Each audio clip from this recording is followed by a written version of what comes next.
Today, I will show you Jesus quoting the Old Testament and making mistakes. If there are more women and lesser men and we do not encourage polygamy, what will happen is there will be a lot of baby mamas, there will be a lot of side chicks, and it will promote prostitution. I didn't write the Bible. You didn't write the Bible. The book was given to us by our slave masters.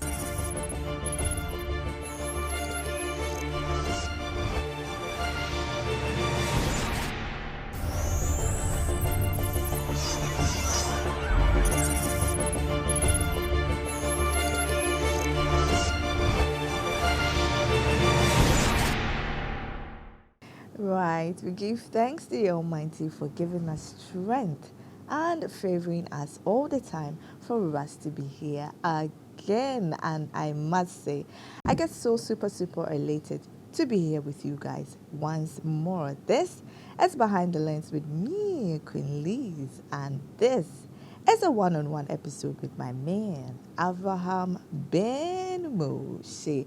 Now, I would like us to talk about some little verse in the Bible that a lot of preachers and people have been, taking out of context, taking and fixing in to support polygamy here and there. I know we've treated polygamy. I know there's been a lot of topics. People have said a lot about it. But this particular verse, Isaiah 4 verses 1, 6, something, it hits a nerve.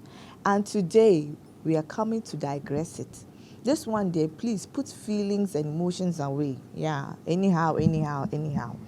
Anyhow, someone will say, this one day, better got some nyama kakra, but at least we have to talk about it. I think this is something people haven't tuned their attention to. Now, my reader, are you ready? Please, before we get into today's conversation, kindly read what we have in Isaiah 4 verses 1 for us. When that time comes, 7 women will grab hold of one man and say, it says, when that time, today they have taken the seat too. I am heated. Or see, when that time comes, my man is shaking at the Canada. I'm sure he's not understanding things. Because, the Spirit has filled me up. I'm charged. When that time, emphasis on that time, please, my man Moshe, please come in here. That time, no. Please, what is it talking about? Break it down for us. Okay. I think let him finish reading. That one, no? Okay. Yeah, reading. So that you can give us. Yeah, so that we'll explain the whole when context. that time comes, 7 women will grab hold of one man and say, we can feed and clothe ourselves, but please let us say, you are our husband, so that we won't have to endure the shame of being unmarried. Okay, thank you. My people, this is the verse. Now, a lot of us will attest to the fact that this verse has been taken out of context. If you don't know, we are saying it today. Now, a lot of people use this to support the claim of polygamy, which they are trying to say it's a prophecy being fulfilled today, which Isaiah said way back. It was to support something that time. It was judgment that was placed on Israel and Jerusalem. War that was happening, and men will be unalived. Women will be displaced, children will be displaced. And at the time, in the Jewish context, if you are a woman and you don't have, marriage was the ultimate, was the all in all. You needed marriage to survive. You need marriage to survive, for children, for procreation, for inheritance. That was like a golden cup for a woman at that time. And so after war, after everything happened, men are unalived. What would women be doing? More women will be there. It will be in surplus. So that is where this law, this thing came into place. This is where Isaiah 4:1 came into play. So it doesn't mean today that people are saying it is for men to be polygamous and the women will be plenty. Ogini, now you won't do your own thing. No put for the Bible head. You won't do your losho. If you want to do your losho, do it in peace. Don't come and fix this verse and come and make it look like something is happening somewhere. At the time, they needed marriage to take away their shame. If you weren't married at the time, it's like a disgrace for you. You are disgusted. You are like an outcast. If you're a woman and you are not married. So for them to also fit in, it is a means of survival for a woman at that time. They were begging that, please, why don't you add us? We will take care of ourselves. We will do this. We will feed ourselves. Just place your name on us. And even that wasn't the ultimate. Now, let's go to Isaiah 3, verses 25. Isaiah 3, verses Our 25. Moshe is preparing things. We will come there. He's writing today, dear. Let's go to Isaiah 3, 25. 25. Isaiah 3, 25. The men of the city, yes, even the strongest men, will be killed in war. Okay. 26. 26. The city gate will mourn and cry, and the city itself will be like a woman sitting on the ground, stripped naked. That is the case. So even this one, no, this is telling you about the war and what is going to happen to the men at that time. Men will be unalived. So obviously, if there are going to be men who are going to be killed, there will be women in surplus. This is logical. And now with the 7 women, let's go to 4 verse 1 again, which talks about 7 women to 1 man, right? Yes. Read that again for us. Isaiah 4 verse 1. Okay.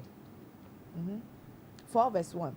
Isaiah 4 verse 1. Exactly. Read it again. When the time comes, 7 women will grab hold of 1 man and say, we can feed and clothe ourselves, but please let us say you are our husband, Okay. so that we won't have to endure in the shame of being unmarried. Thank you. Have you ended?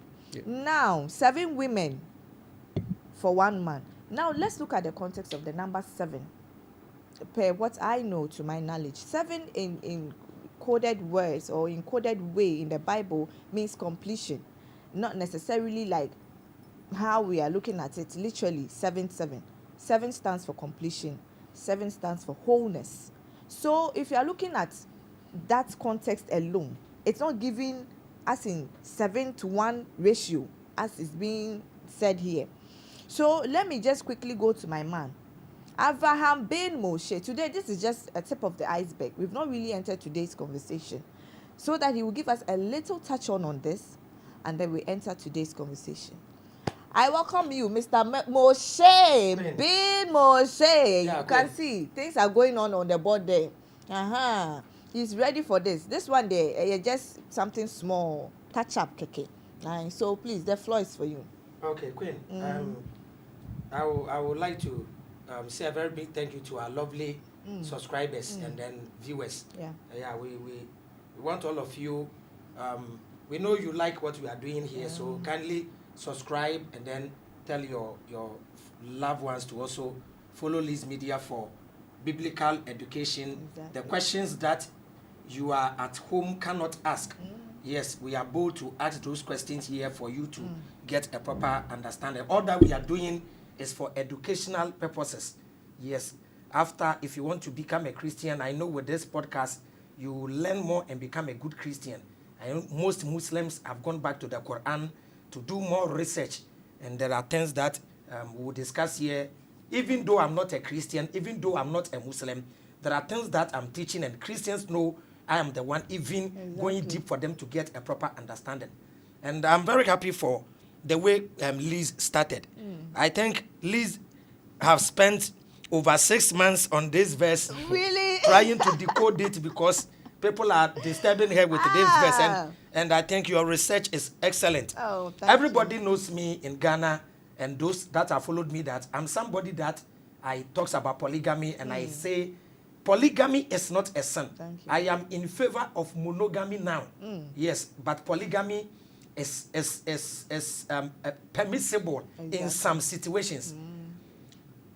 If you watch all my presentations, because I studied Judaism, because I understand biblical context, I have never quoted Isaiah chapter 4 verse 1 to support polygamy. Thank you. Yes, when I do that, I'm doing proof texting, taking a biblical verse out of context just to make your point and then feel happy. Yes, so Isaiah chapter 4 verse 1 shouldn't have been Isaiah chapter 4 verse 1. Listen, it should have been Isaiah chapter 3 verse 27. Thank you. So check. So Isaiah chapter 3, there is no 27. So the 27, because the original manuscript doesn't have verses and chapters. Okay. Bear in mind, do your research. Who brought the idea of verses and then chapters? The book of Isaiah is straight. Deuteronomy straight. No chapter, no verses. There was a time came that they gave it chapters and verses for you to be able to quote. So when they were dividing, they didn't know where to put, where to begin, where to end. They didn't know where the sentence have ended. There was no full stop, no question mark. Okay. Yes, so it was very difficult for the translators to get to what we have today. Okay. So it shouldn't have been the beginning of Isaiah chapter 4. Thank you. That verse should have ended Isaiah chapter 3. Thank you.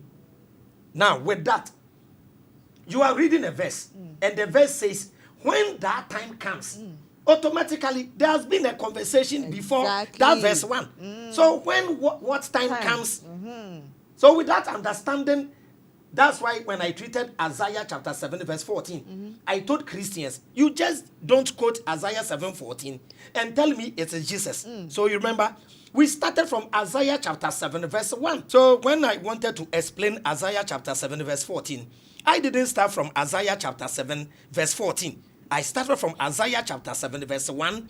We read the whole chapter, moved to Isaiah chapter 8, read the whole chapter, and then we understood the context of either it is a virgin birth or a young woman giving birth, and we realized it was Isaiah's son. That is how we study the Bible. So I will plead, especially with my Muslim brothers who have been Isaiah chapter 4 verse 1 to support polygamy. Yes, although in context, 7 women getting the opportunity to tell one man to marry us in context shows that, yes, they could have married more. But the verse is not necessarily because of polygamy. Thank you. Yes, necessarily because of polygamy. Although in Judaism, they accept polygamy. It's not every Jewish man that married 2 or 3 women, even in the Old Testament. Exactly. Look at my Muslim brothers. They accept polygamy. You can marry up to 4. But Queen Liz, we know a lot of Muslim men who have 1 wife because polygamy came to solve certain critical issues in monogamous marriages. You understand? Imagine you got married to your wife and she is barren. She cannot give birth. Yes, there is a chance for you to add another woman. But men think it's because of the pleasure, and then some men are abusing it. At first, I was propagating that message, polygamy. It got to a time, as you grow, you understand the perfect will and then the permissive will. If it is permissive, doesn't mean go and do it. As when we read, Paul said, yes, we have the right to do everything, but not all will end up very, very well. Let's look at our dear brother, Daddy Lumba, our legend. Because of multiple women, look at what has happened after his death. So, before you understand Isaiah chapter 7, verse 4, so read the verse 4, then go to chapter 3, verse 1. Okay. Isaiah 4, verse 4. Isaiah 4, verse 1. Verse 1. Isaiah chapter 4, verse 1. Okay. When that time comes. So, it says, when that time comes, it means the previous chapter was talking about something. And it says, when that time comes, 7 women will grab hold of 1 man. So it says 7. 7 women will hold 1 man. And say, we can feed and clothe ourselves. We can feed. I've written food here and I've written clothing. We can feed and clothe ourselves.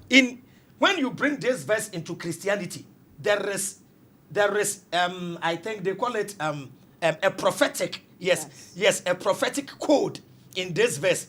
I'm speaking for Christians today. Thank you. Because this verse was addressing a particular issue which will happen literally. Okay. But Christians take this verse and also interpret it in the prophetic way. And I will explain that prophetic way for Christians to understand this verse in prophecy.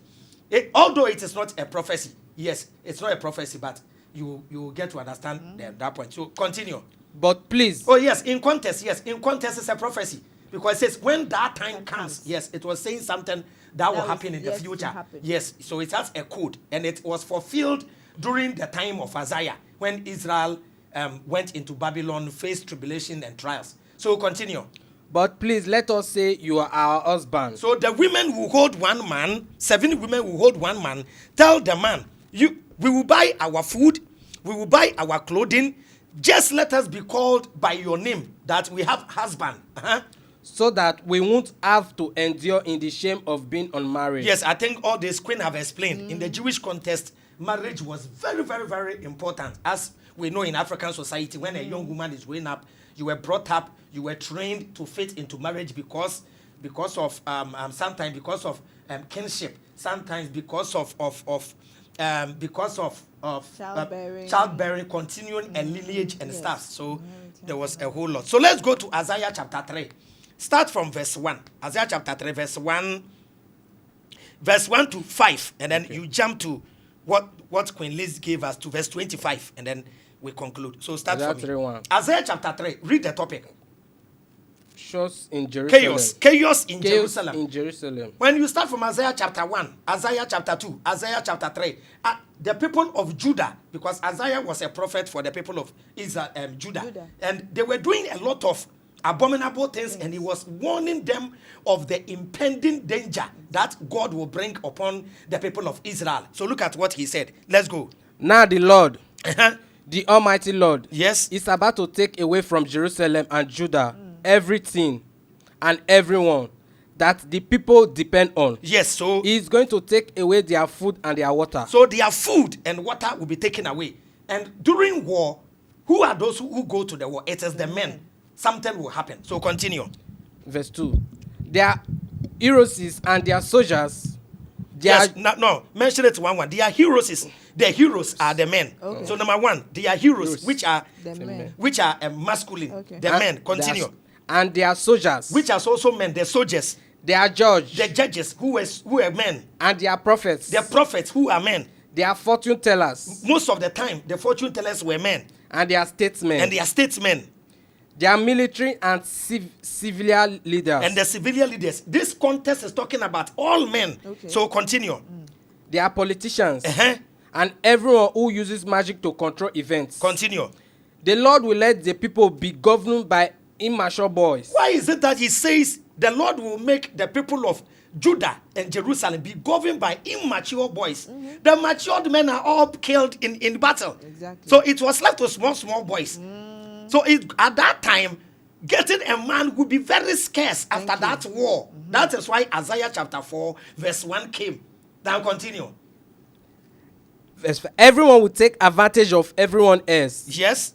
Young people will not respect their elders. Why? Because in the home, who controls the children? The mother brings up the kids, and the father controls and then disciplines the children. Now, lack of discipline, no men. So there won't be anybody to control anybody.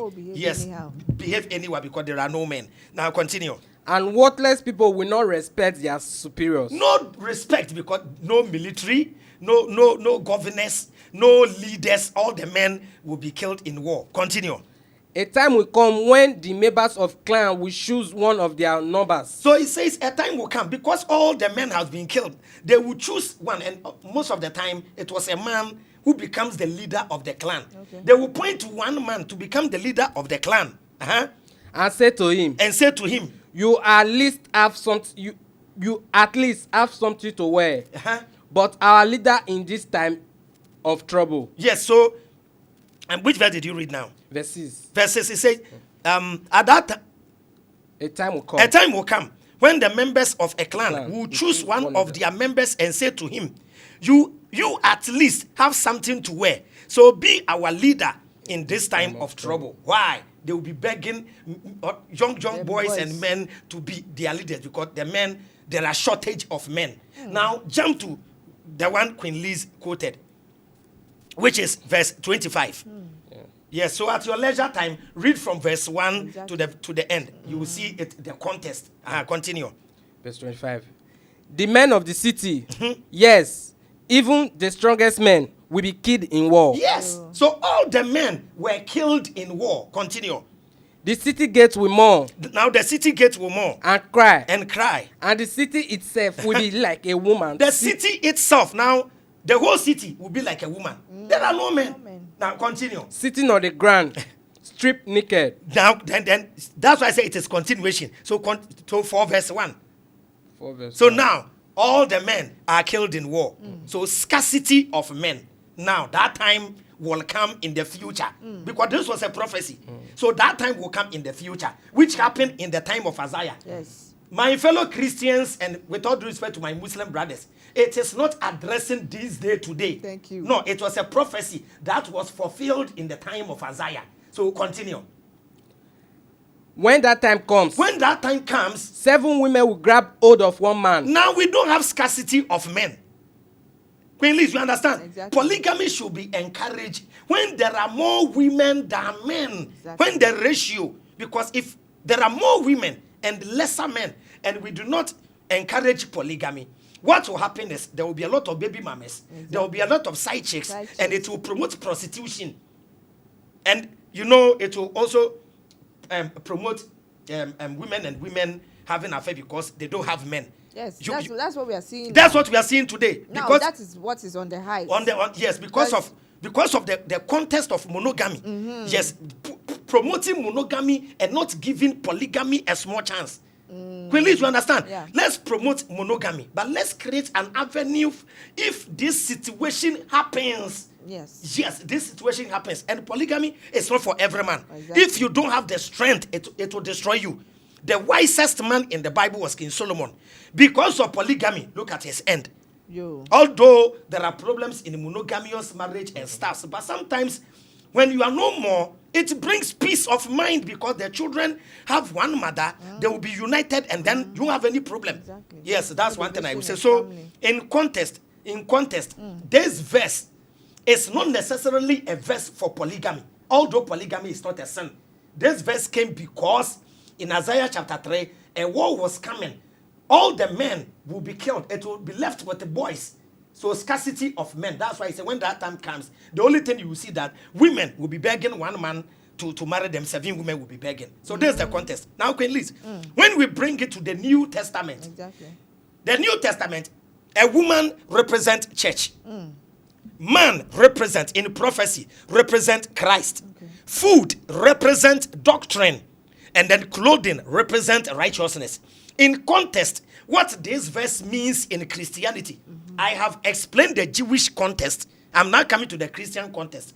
In Christianity, a time will come, 7 women, which represent perfection. The church is perfect.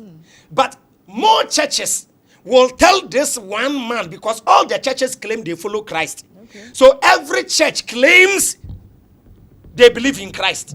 What will they do? They will buy their own food. Churches will have their own doctrine. Churches will create their own form of righteousness. Saying because they don't want to be disgraced, they will take the name of Christ so that they will appear like Christians. But inwardly, whatever they are practicing is not from Christ. Now let me give the verse so that they will know. Yeah. So today I know the Christians will clap. Will clap for me.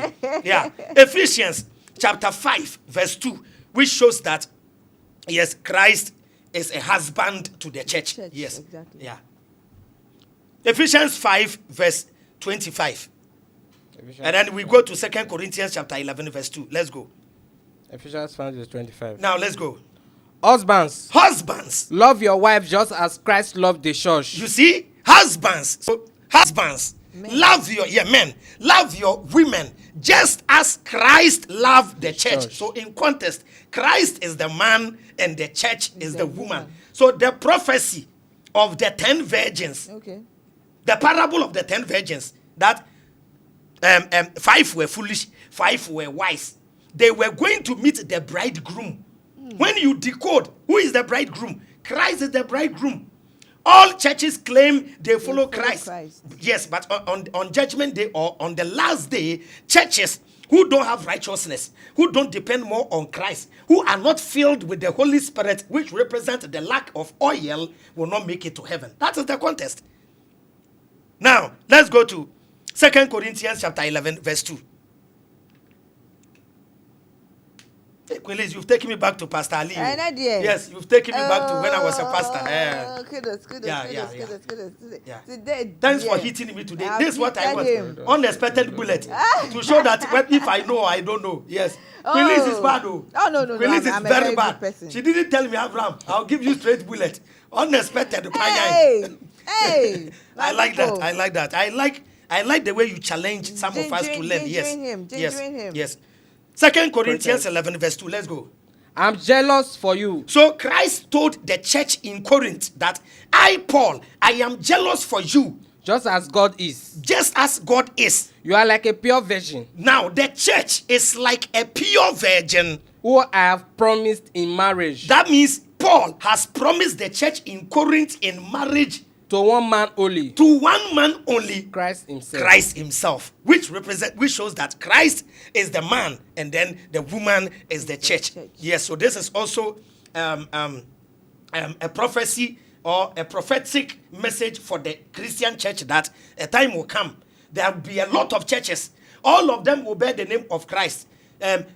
Whatever Christian church, whatever Christian evangelical ministry, whatever Christ, everything Christ. But when you go deep and check their form of righteousness, when you check their doctrine, it is not Christian doctrine. So, Queenliz, this is the little I can see about Isaiah chapter 4 verse 1. Oh, thank you. This one is just something to spice it up, right? My man is fully gingered for today. And let me welcome you once again. Hello, my beautiful people. Let's get into today's conversation. Now, today's episode is deep, it's sensitive, and definitely thought-provoking. We are looking at a topic that has sparked debates for generations: contradictions and inconsistencies in the Bible. Tonight's discussion steps into territory many people believe in deeply, defend passionately, and rarely question openly. Now, the Bible is one of the most influential books in human history. It has shaped faith, law, morality, leadership, culture, and civilization across generations. But alongside its spiritual authority, there are also hard questions about consistency, interpretation, authorship, history, and internal tension. Can a book be called perfect if readers keep finding passages that appear to conflict? Are these really contradictions, or are they misunderstood context, translation issues, and theological layers? And if the Bible is inspired, what do we do when two verses seem to say the two different things, or seem to say two different things? Joining me for this one-on-one conversation is Avraham Ben Moshe, a well-known common sense leader, critic, researcher who has strong views on religion, scripture, and belief systems. He is also known for his critical and bold approach to religious claims. And with the help of our reader in the house, we will be examining some of the most talked about inconsistencies in the Bible, and also will be helping us with direct Bible quotations as we move through this discussion. This is not just a discussion or conversation about religion. It is a conversation about truth, interpretation, authority, and whether belief should fear scrutiny or not. I am QueenLiz, and this is Behind the Lens. Let's go dig in what we have behind there. My reader, how have you been? I'm fine, man. Thank you. You did where? Yes, sir. You did hot? Yeah. Everything ready? Everything sharp. He said everything is sharp. Now tell us what we have for this week. Okay. Tonight's topic. Yeah. We are discussing contradiction and inconsistency in the Bible. Thank you. Again, we are also checking the retextual problem, theological misunderstanding, and proof that interpretation has become more powerful than text itself. Thank you. Now you have it. Before we go into that, I want us to pick just one comment. Now that's what we are doing. That's a new twist we've added to this. We will just pick up one comment and then go to my man for him to, give us a little touch on before we enter today's topic.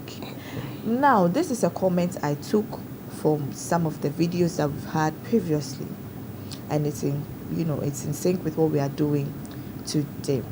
Now, Mr. Moshe, this is to you. Kindly greet your viewers again before we go into this one. Oh, okay. Yeah, my greetings to all viewers.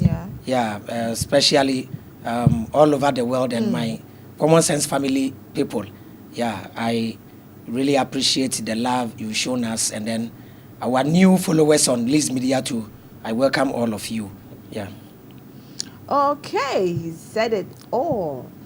Now, my question is, do you believe the Bible has contradictions, or do you think these are just misunderstood passages? I want us to talk about this quite respectfully. What is your take and your own perspective about this? Yeah, Queen, for you to say something is contradictory or something has inconsistencies, you must know what you are talking about. You must know what you are talking about. And this subject of contradiction and inconsistencies didn't start today. Almost all top biblical scholars have been debating, looking for answers, and with some, they don't even get answers to those questions at all.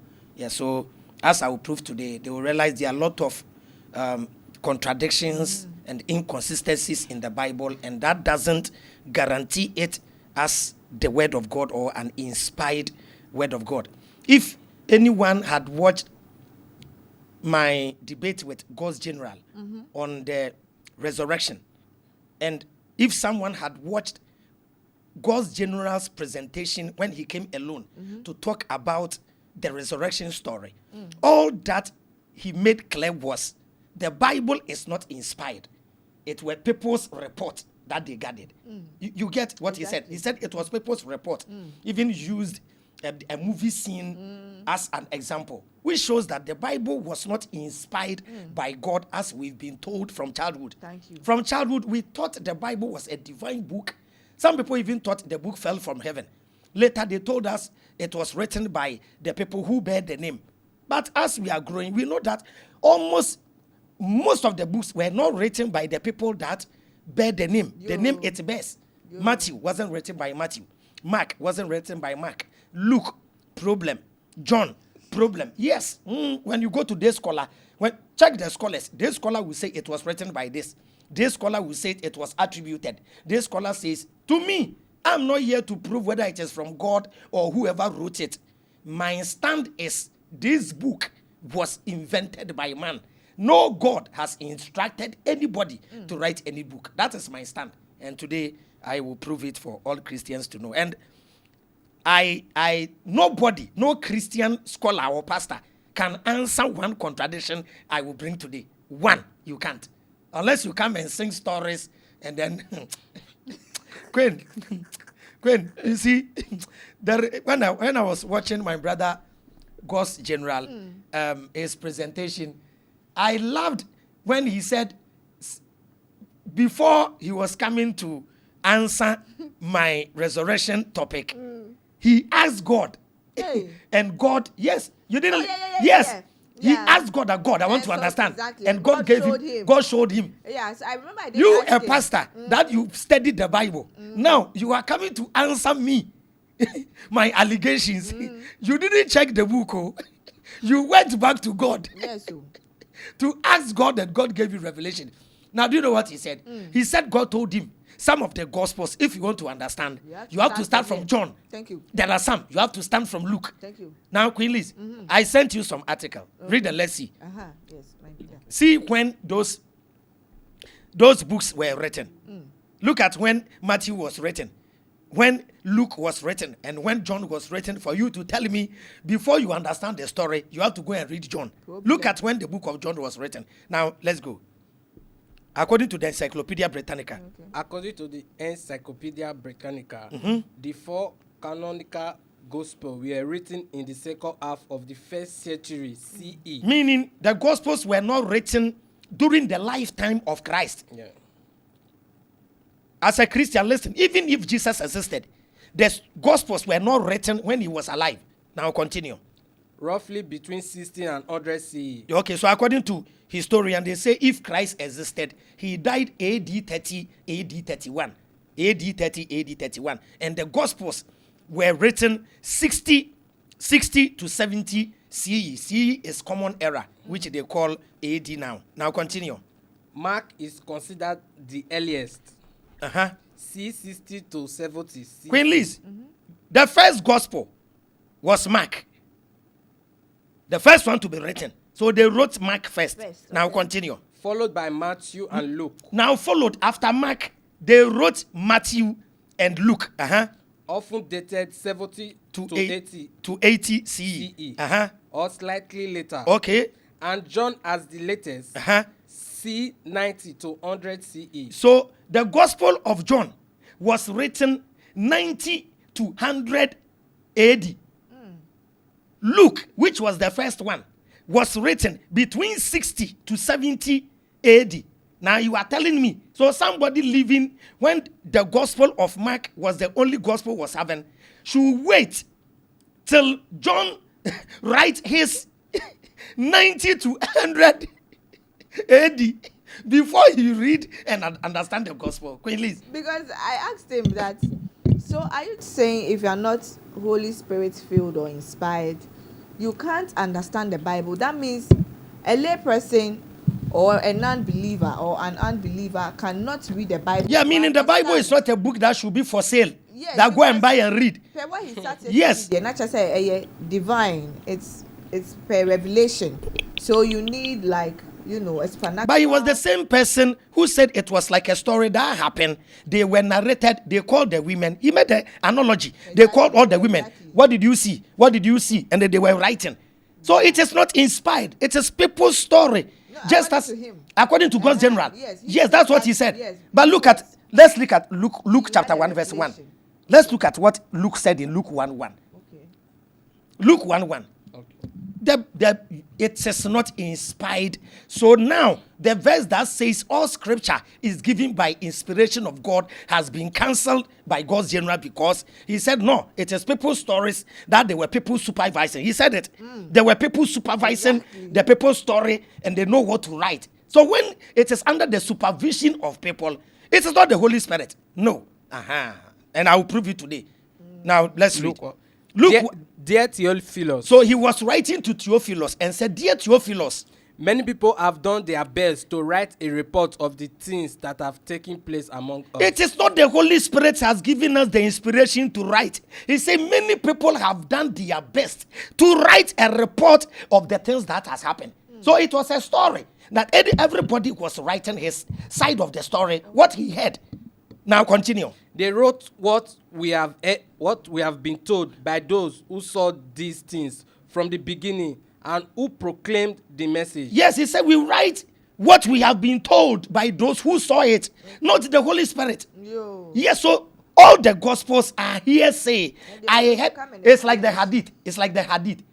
It's like the Muslim hadith. It is hearsay. My father heard the prophet saying, it is written. Abu Deba said his uncle told him that he heard the prophet saying, this is not divine, this is hearsay. Then why should I be bound by somebody's hearsay? Do we go around? Even when there is a hearsay about your husband, won't you do investigation? I have done investigation about the hearsay. I am telling you there are inconsistencies and contradictions. So it's okay. That's what Luke was trying to say, Queen. So that's the little I can say about that. Now, what's the difference between a contradiction, an inconsistency, and simply a different narration of the same event? Yeah. A contradiction, as we all know, when a story contradicts one story, meaning one will say the thing happened in the morning, and then in contradictions, we have inconsistencies. That makes the contradiction, the inconsistencies, and then telling different narration makes it contradictory. You understand? So in context, before you say something is contradictory, there must be inconsistencies, and then there must be different narration. You can't tell me 60 people came to my house. Then later you say 30 people came to my house. No, you become a liar. Yes. Yeah, when you are talking about the same event. Exactly. Yes, so that's the little I can say, and I will prove a lot here, and I think there won't be any answer. Exactly. There won't be any answer. Yes, Queen. Do you think most believers have actually read the Bible carefully, or they mostly rely on what they are taught in church? Yes, Christians don't like reading. Yes. With this, I will tell them, Christians, they don't like reading. So in the Jewish culture, they have something they do before they have bat mitzvah. Before you are a young child, before they will initiate you into manhood. And yes, bat mitzvah. Yeah, okay. I think the age of 13 or so, and the woman is, I think, 12 or so. Okay. Yes, you have to be in the position to study the whole Old Testament and understand it. So at the age of 17, 18, 19, 20, he knows everything in the book. You can't like the way Islam do. Yes. So there is no way. But when you check Christianity, they bring their children up in singing and clapping. That's all. Sunday school, singing, clapping, showing them pictures, telling them beautiful stories. Yes, my book of Bible story, Jehovah's Witness. You just be watching the pictures, and then you grow up, and you come and debate me. So I can quote a Bible verse, and Christians have never heard that verse before. Yes, and today I will surprise you. You'll be shocked. Hey. Yes, I've read the Bible, read it again. Yesterday, I slept 3 a.m. I started learning from 11 p.m. From 11 p.m. to 3 a.m. I was reading your Bible. Checking, still cross-checking. By that time, where were you? You were sleeping. You see, so please, when I talk, just take your Bible, just check. I didn't write the Bible. You didn't write the Bible. The book was given to us by our slave masters. Now, you saw they were voting. All countries were talking about the injustice done to Africa through slavery. America didn't vote for the motion. Israel didn't vote. They think the slavery is justified. It's okay. Why? Because the Bible doesn't condemn it. Remember our topic about slavery in the Bible? You see? We'll do a repetition of it. We'll do a repetition of it. So Queen. Now, in your own view, are these issues small details, or do they affect major doctrines as well? Yes, Queen. It affects major doctrines. Queen. When there are inconsistencies in your narration in court, you will be jailed. When you contradict yourself in court, you will go to jail. How much more going to heaven with a book full of contradictions and inconsistencies? Imagine on Judgment Day, God says, yes, my religion is Christianity. I'm asking you, were you able to read the whole Bible to see the inconsistencies? Then tell God, no, I just believe. No, God won't take you serious. You won't tell me I should just believe. I shouldn't question. Whilst God entered the Garden of Eden, questioned Adam. Who told you the tree I told you not to eat? Have you ate the tree? You have to question. Isaiah chapter 1 verse 18 says, come, let us reason together. So if you are a human being and you don't think, you don't question your belief system, you are not truthful. And I'm telling you, the people that you see, they call them apologetics. They are brought up and trained to lie to defend the gospel. That is what apologetic means. That's always God generally says, this apologetic thing, we have strategy. Yes, the thing is a lie. They know it is a lie. They will do everything possible to make it sound nice to you. And because people think it's okay, it's their belief system, they will be clapping. Oh, thank you. Yes, because the truth hurts, but it heals. I'm telling you, the truth is very, very painful, but it will heal you. Today, I will show you Jesus quoting the Old Testament and making mistakes. Today, I'll prove to you that I know the Bible more than Jesus. Yes. You will be shocked. I will show you today. Jesus quoting Old Testament has made mistake. Hey. Today. You will be shocked. Today, you will be shocked. My people. Don't get, it is not your fault. You didn't print the Bible, so don't get angry. Calm down. You did. Yes, I'm not saying you have written a book and you have made a mistake. This book was given to us by our slave masters, whilst our ancestors couldn't even read English and understood. Exactly. It was forced upon us. Yeah. The other day, UTI said something about Islam, not for when the Arabs came to Africa to enslave Africans, they didn't force Islam on us. Yes, UTI, it is true. But Islam did it in a different context. Okay. Do you know what they did? Slaves who, the law was, if you are a slave and you are able to accept Islam, there were privileges for you. Okay. So they won't force you. But you see, where you sleep, the way they treat you, you will force and convert. That's why you see, there are most people, when they want to travel to Arab countries, they even swear affidavit. So they use that way. That way, they didn't force you. Yes. So in each other way, it is a way of indirectly forcing the person. Queen Liz, this is it. I came into somebody's house. But they didn't come and grab you. No, let me show the difference. It's the same thing. It's like me. I broke into a house. Okay. When I broke into the house, let me use an armed robber. An armed robber broke into a house. Okay. Forced the woman, slept with the woman. Forced the daughter, slept with the daughter. This is force. Now, another armed robber broke into the house. Then pointed a gun at the daughter and told the woman, Madam, it's either you allow me to sleep with you or I shoot your daughter. So you think it's not force, and the woman will say, okay, I will agree. It is the same thing. You understand? So there was even in the Arab slavery, if you are able to convert into Islam, there was a time that you can even buy your freedom because you are a Muslim.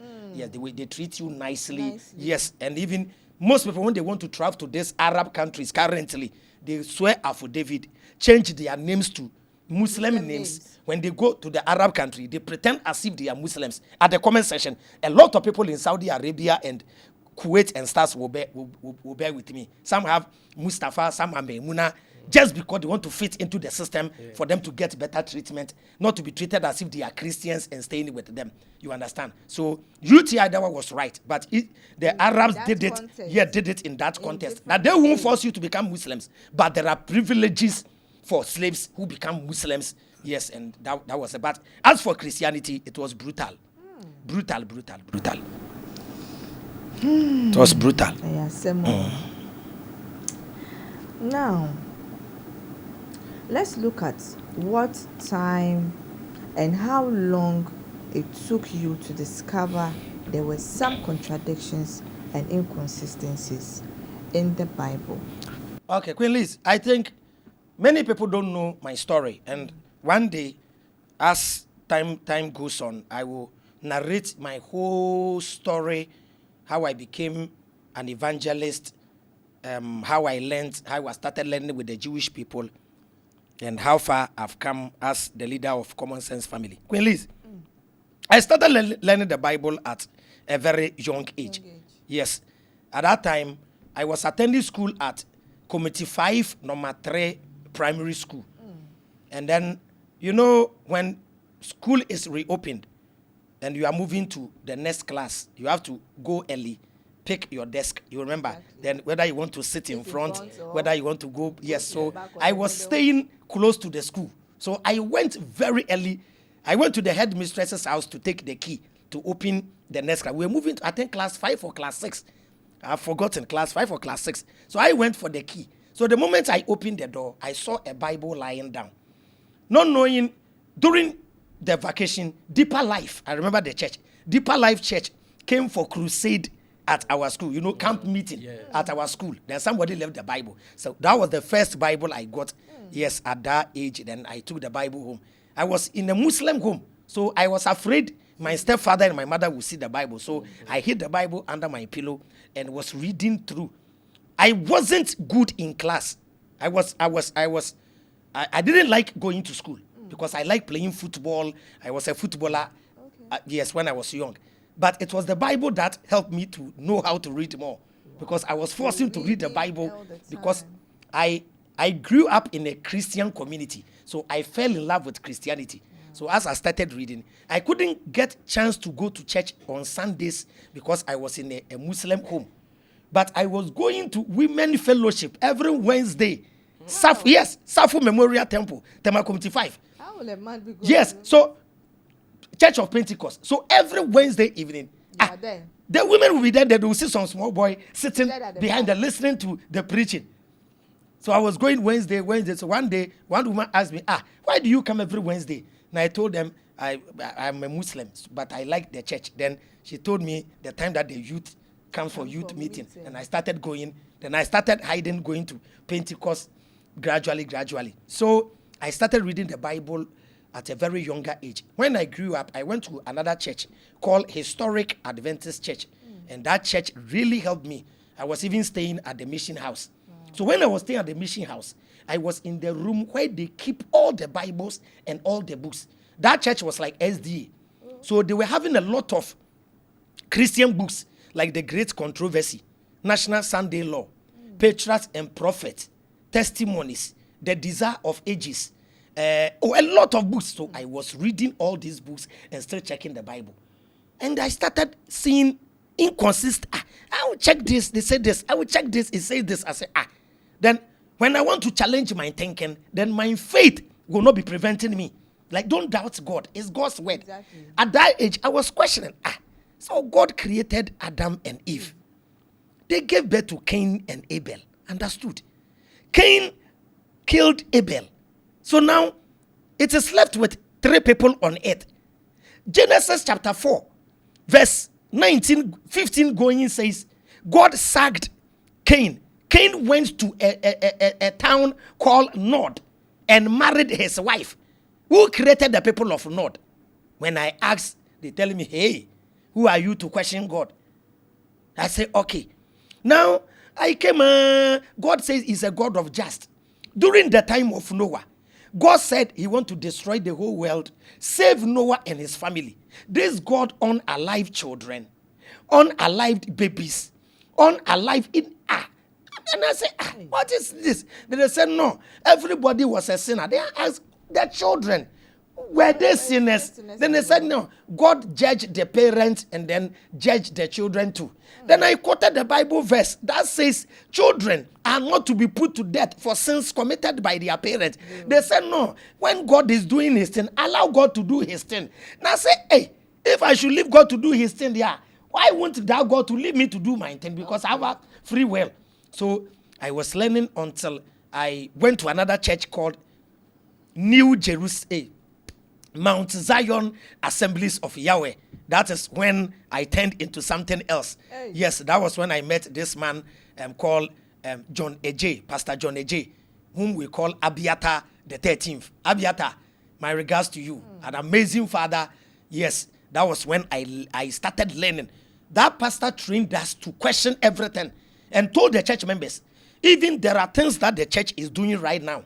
If you are able to do your research and bring concrete biblical proof that it is wrong, they will stop. So the church was growing gradually. At the beginning, the women were not perming their hair or putting on wig and stuff. We got to the level to understand that there was nothing wrong. Then we changed it. At first, you were not wearing slippers to church. We got to know that no, wearing slippers won't change anything. Then we started understanding gradually. So that was when I got the broader knowledge to question everything. Then I formed my own church, New Jerusalem Synagogue of Yahshua, which later became House of Torah, Ghana. So when I was a pastor at that time, I had total control of the church to do my research, because when I was in Mount Zion, I was under a pastor, and I shouldn't appear as if I know more than the pastor. Okay. You understand? So when I got my own church, then I opened up for teaching. So I was selling a pamphlet, Mistakes and Contradictions in the Bible. Yes. So one guy, he came from, I think, UK also. I was preaching. The guy stood there. I finished preaching 1 a.m. The guy called me and said, you reject the whole Bible one day. Then I said, why? He said, I'm telling you, the way you are teaching, showing mistakes in the book, you will reject the book, I'm telling you. And down the lane, 7-8 years time, I said, no, let me check why the Jews don't believe in Jesus. Because I was learning with the Jewish people, and they were telling me, you can believe in Jesus. It has nothing to do with Judaism. Then I did my research. Then they started telling me, check here. And I concluded the Bible full of mistakes, full of contradictions, too much. It's too much. And an inspired book from God shouldn't contain something like this. When you are telling me the writer is under the influence of the Holy Spirit. Queen Liz, imagine the manager of this show prepares the topic, the questions, and everything, and you start reading mistakes. Queen Liz, will you spare the manager? No, you'll be angry because the manager is disgracing the show. Even a manager who is not under the influence of the Holy Spirit, a human being subject to human error, makes mistakes. Even an accountant, even 10 writing, leaving 10 can end you in jail. Adding 10 can end you in jail. How much more you telling me I am going to meet God, and the book that is the map to God contains mistake? This is why you have to take something like this very serious. Don't be at the comment section typing the guy is a demon. There is nothing wrong with me being a demon because it is God who created the demon. You understand? But you have everything to do to check whether what the demon is saying is true or false. Yes, in the Bible, there are places that the devil spoke the truth. The devil said the truth in the Bible. Yes. He told Adam and Eve, the day you eat the tree, your eyes will be open and you'll be like God. Yes, they ate, their eyes were open and they became like God. So, Queen, today they will see stuffs, and then I'm not here to do it in a way to make you feel bad. I don't do that. It's just an eye-opener.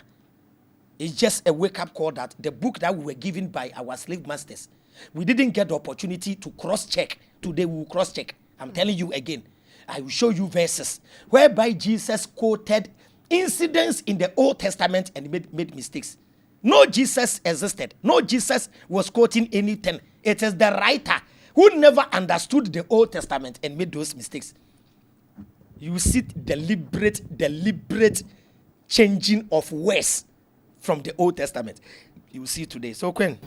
Hey.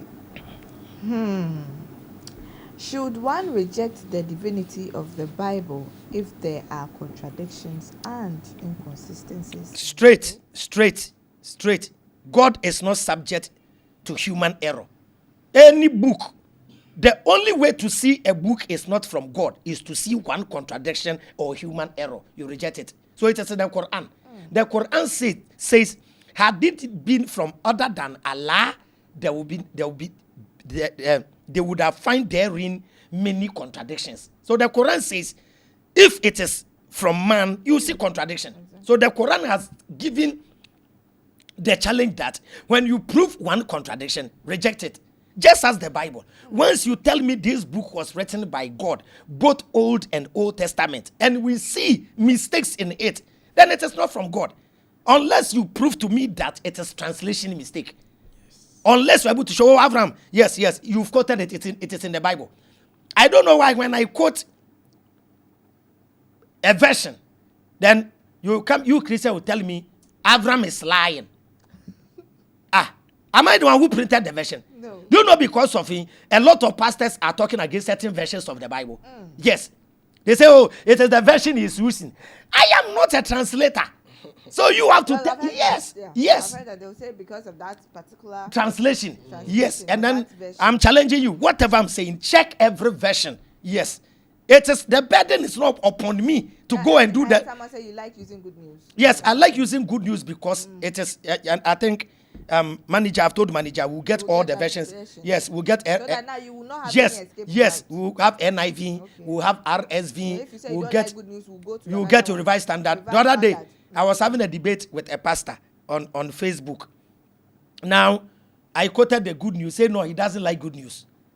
In the good news, the verse read, nobody, God tested Abraham. Okay. God tested. Then he said he want Revised Standard. Hey. When we check Revised Standard, he said God tempted. Now I said one uses test, one use tempt. How can you explain? Then he was good. I said, wait. In biblical context, test and tempt are used interchangeably. You can use any for any because a test comes to tempt you. It's just to also see now let me open your mind about something. I asked one pastor whether God telling Abraham to go and kill his son Isaac, was it a test or temptation? He said, oh, it is a test. Okay. That is why when Abraham was about to kill Isaac, God told him, stop. Okay. Now, the tree that God placed in the garden, was it to test Adam and Eve or to tempt them? That one, the temptation. No, Queen. They will say it is to test. Hey, because they have no idea that if they eat it. No, Queen, let's remove they have no idea. Let's remove everything from there. Let's say even they have idea. So God placed the tree in the garden to test them. Why is it that when Eve was going to pluck, you didn't set the same angel to come and hold his hand? That Eve, don't eat. When you eat, you will die. God was up there watching Eve to pluck the fruit and to eat the fruit and give some to Adam. Whilst with Abraham, he was coming to kill his son. You were able to send angel to tell him, Abraham, you see? Thank you. And then even the serpents who even came to lure Eve. Why didn't God protect? Thank you. God should have protected them. Exactly. Now you put the tree there, and this is for good and for evil. You know that they have no idea, so obviously they wouldn't eat it. And you sat down. So you sat there, allowed, and you put the serpents, and you watched the serpent hold Eve and deceive Eve, and spoke nicely and sweet things into her ear. Unless you tell me it was part of his plan. Eve too went there and plucked it. So why didn't God intervene? The serpent fast. Like this, like I'm going to give birth and go and fast. Like Mr. Moshe will not go and provide for family and be sweating. That by now we are in the garden. We are there enjoying ourselves and things be. So why didn't the and God, even that time they said every food that you want, when you call the food, when we were kids they told us, when you go to heaven, when you want fried rice, say fried rice, then just come Coke, malt. That's how they deceived us. They will be chilling there. But I heard that there are 4 angels that guard the four corners of the earth. Yes. Is that true? Yeah, there's a verse like that. Would you want us to go into it or? Okay. So we don't drift away from what we are doing. This one there, something small. Before we come back to what we are doing, we'll still come back to it. I'll read that there. It's ever ready, as you can see. Today they are not wearing your dark shades. Or you want to see well. Yes. So that you can read the text very clearly. Yes, sir. No libi, no laba. Kwa! You hear that? That's the sound. If you hear kwa, that means everything is set. Yeah. I think Revelation chapter 7 verse 1. Thank you. Yeah. And there, kwa! Have you got it? Yeah. Revelation 7 verse 1. Okay. Kwa! The 144,000 people of Israel. Yeah, let's go. 1. After this I saw 4 angels standing at the 4 corners of the earth. That's all. You see? So that means it's true. 4 angels have been guarding the earth. There are 4 corners. Yeah. And then the Garden of Eden, is it real? Does it exist today? It's a coded message. Okay. Yeah, when they say Garden of Eden, it represents when you follow this conscious message, it represents the land of Africa. Oh. Yes. Place of pleasure. Yeah. So it's not as if no, it's a place, garden. No, a special no, it's not like a special garden. No. The Bible has a lot of codes. No. It's a code. It represents the land of Africa. Yes. So land of Africa. Then that means the sexual part in them too, is it a code? Yes, everything is a code. We have a topic, decoding Genesis 3. So I'll treat it one day. It's like I'm rushing. Yes. The lesson planned. Yes. I will explain the snake. I will explain the snake. I will explain the woman. Yeah. I will explain the man. I will explain the forbidden fruit. Thank you. I will explain the snake will bite your heel and you will hit his head. I will explain all. You will be shocked. Crawling on the belly. Crawling on the belly. How the snake had some tiny legs and all of the time. It's a coded message. Hey, today, dear, Lizmedia, you're betting some. Let's go in. Now, kindly take us to what some of these contradictions are and inconsistencies that you have discovered in the Bible, when this is the real deal, as you can see, the board is ready. Some markers and things. Today I won't go even deep, and I won't even waste my time with the Old Testament. Straight. I will just go one. So let's check the first contradiction in the Bible. Queen, the first contradiction. Let's ask the Bible. John chapter 1 verse 18. Has anyone seen God before according to the Bible? Do you know what contradiction is? To say this for us to see the exact opposite of what is said in the same book.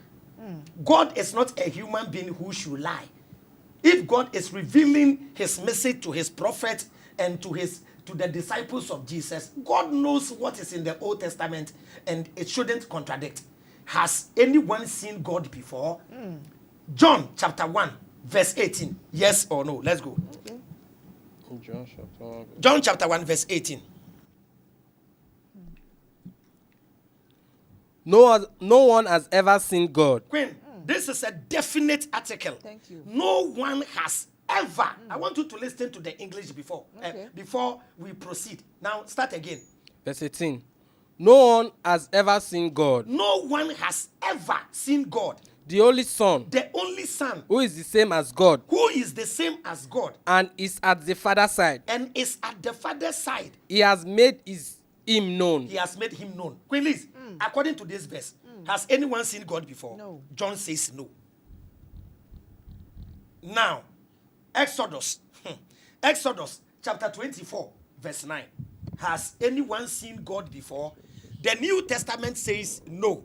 Now let's check the Old Testament. 24. Exodus 24 verse 9. 9.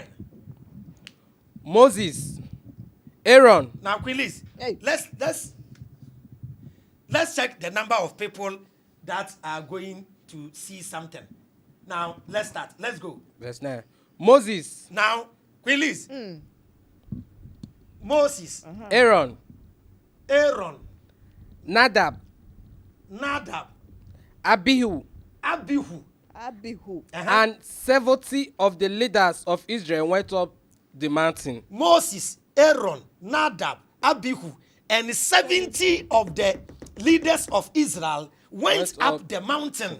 Yes? And they saw the God of Israel. They saw the God of Israel.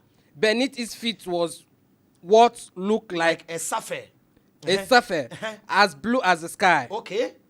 God did not harm these leading men of Israel. God did not harm these leading men of Israel. They saw God. They saw God. And then they ate and drank together. They ate and drank together. Queen Liz, according to Exodus chapter 24, has someone seen God before? No.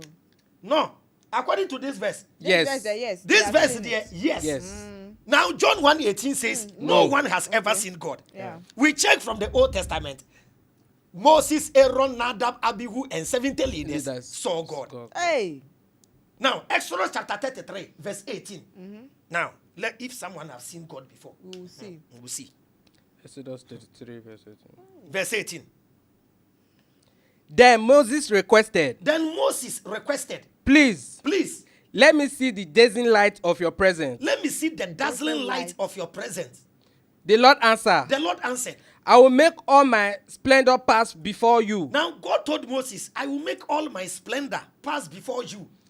And in your presence, And in your presence, I will pronounce my secret name. I will pronounce my sacred name. I am the Lord, I am the Lord. and show you compassion Show you compassion. and pity on those I choose. Continue. I will not let you see my face, Queen. because Queen, this is what God said. He told Moses, I will not let you see my face. Meaning, he can see him, but seeing his face will be the problem. You will not see my face. Continue. because no one can see me and stay alive. No one can see me and stay alive. In context, you can see God, but the only place you cannot see is his face. Exactly. That is why, Queen, on the Ark of Covenant, there are two angels on the Ark of Covenant, and they've covered it with their wings. They cannot look at the dazzling light of the Almighty, meaning you can't see God's face. Meaning somebody, that's why when we read Exodus chapter 24, they were describing his feet. They didn't talk about his face. So John lied. Hey. You say, hey, so continue. What Moses will see, continue.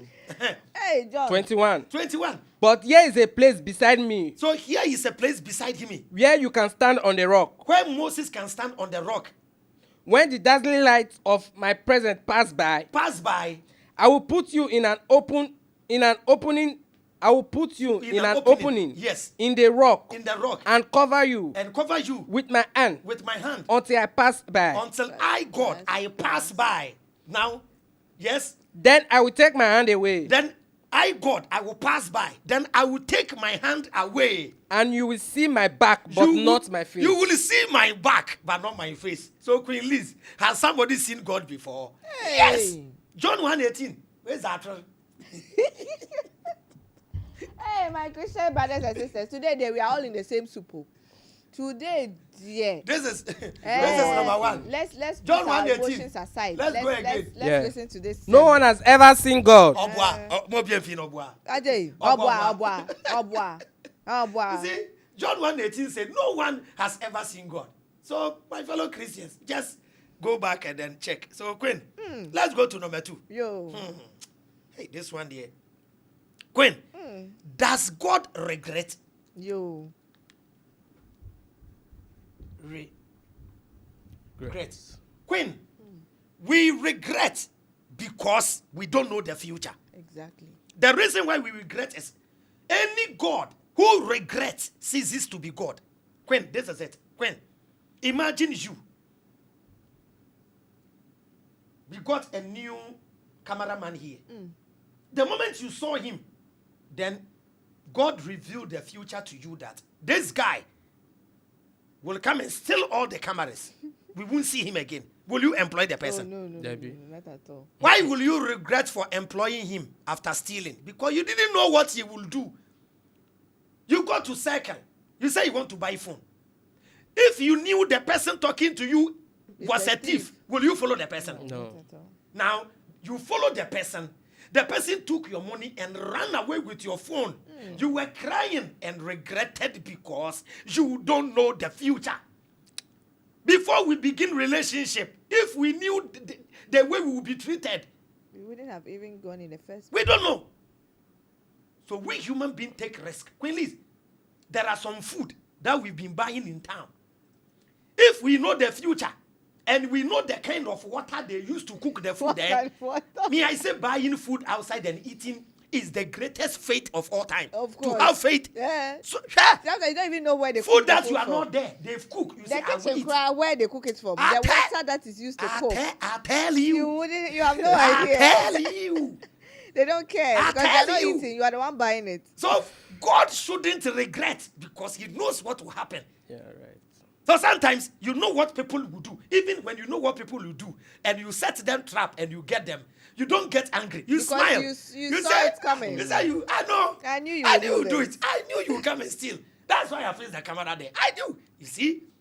So, Queen, God shouldn't regret. Numbers chapter 23, verse 19. Don't get confused, my Christian brothers and sisters. This book was given to us by our slave master. We didn't check today with all due respect. We are checking. Don't get angry at me. I didn't write it. I am just quoting. Just take your Bible and check. Let's go. Numbers 23 verse 19. Verse 19. Yes. God is not like a man. God is not like men. God is not like men. Who lie. He's not a human. He is not a human. Who changes his mind. Whatever he promises. He does. He speaks. It's okay. It's okay. So God does not regret. God does not change his mind. So we are asking whether God regrets or changes his mind. Changes his mind. So this verse is telling us God does not regret. God doesn't change his mind. Now, let's check some verses and see whether God regretted or changed his mind. Genesis chapter 6, verse 1. Genesis chapter 6, verse 1. And there is something funny about this verse. Satan stroke man. Queen Liz, who is the cause and who is the problem? Man the cause. Man the No, problem. Queen. Between Oh, Satan. yeah, I mean Satan. Okay. Yes. Who is the cause and who became the problem? Hey, Satan. No. Satan is the cause. Satan there. Satan is the Always cause. the cause. So if God had not created this guy, man wouldn't have fallen. No. Now this Bible will tell you God regretted creating man, Hey. but didn't regret creating Satan. Yes, I think I've seen somewhere before. God regretted Huh? creating humans. Now we there, what did we do? Queen, imagine you bought this bulldog, this wild dogs in your house, and your son is bitten by the dog. Will you regret bringing the dog in your house, or you regret giving birth to your child? Oh, because your child is bitten by the dog. You This brought is a what dog. common sense stands for. Learn how to reason. You brought a dog home. Your son was bitten by the dog. Then you say, I regret giving birth to my son. Why is you didn't regret bringing the dog? That's what the God of the Bible is coming to say here. Genesis chapter 6, verse 1. Let's go. Human wickedness. Human wickedness. Verse 1. When the human race had spread all over the world, and daughters were being born, some of the heavenly beings saw that these young women were beautiful. So they took the ones they liked. Yeah, Queen. This is the story. This is the story of the Nephilim, the one I spoke about. Okay. Yes, the story of the Nephilim. Yeah, which is in ancient Mayan and then Mesopotamian myth. Continue. Then the Lord said, I will not allow people to live forever. Now, when God saw that man was committing sin, God says he will not allow men to live forever. They are mortals. They are mortals. From now on, they will live no longer than 120 years. Then God reduced the human age to 120 years. Now go to verse 5. Okay. When the Lord saw how wicked everyone on the earth was. When God saw that men were wicked, how wicked everyone on earth was. And how evil their thoughts were all the time. How evil their thoughts were all the time. He was sorry that he had ever made them. God was sorry that he has ever made man. And put them on the earth. And put them on the earth. He was so filled with regret. He was filled with regret. Liz, here too, God felt sorry. God has regretted. So he didn't know man was sin. Huh? Now, do you know apologetics have a term for describing this? They call it metamorphism or something. Saying, giving human attribute to God. How can you, human being, carry your feelings for God who doesn't have feelings? Why should you write a book and give God human attributes? Make him behave as if he's a human being. Whilst Numbers chapter 23, verse 19. Say God is not a human being. Don't compare him to a human being. How can you tell the baker is a bread? Hey. How can you tell the carpenter looks like a table? Huh? How can you tell the cameraman his head like camera? Huh? So telling God became a man is an insult to the creator. Queen, imagine me addressing you. Queen, why are you behaving like a child? Is a child not a human being? Of course. But when I tell you look like a child, I've insulted you. Imagine me telling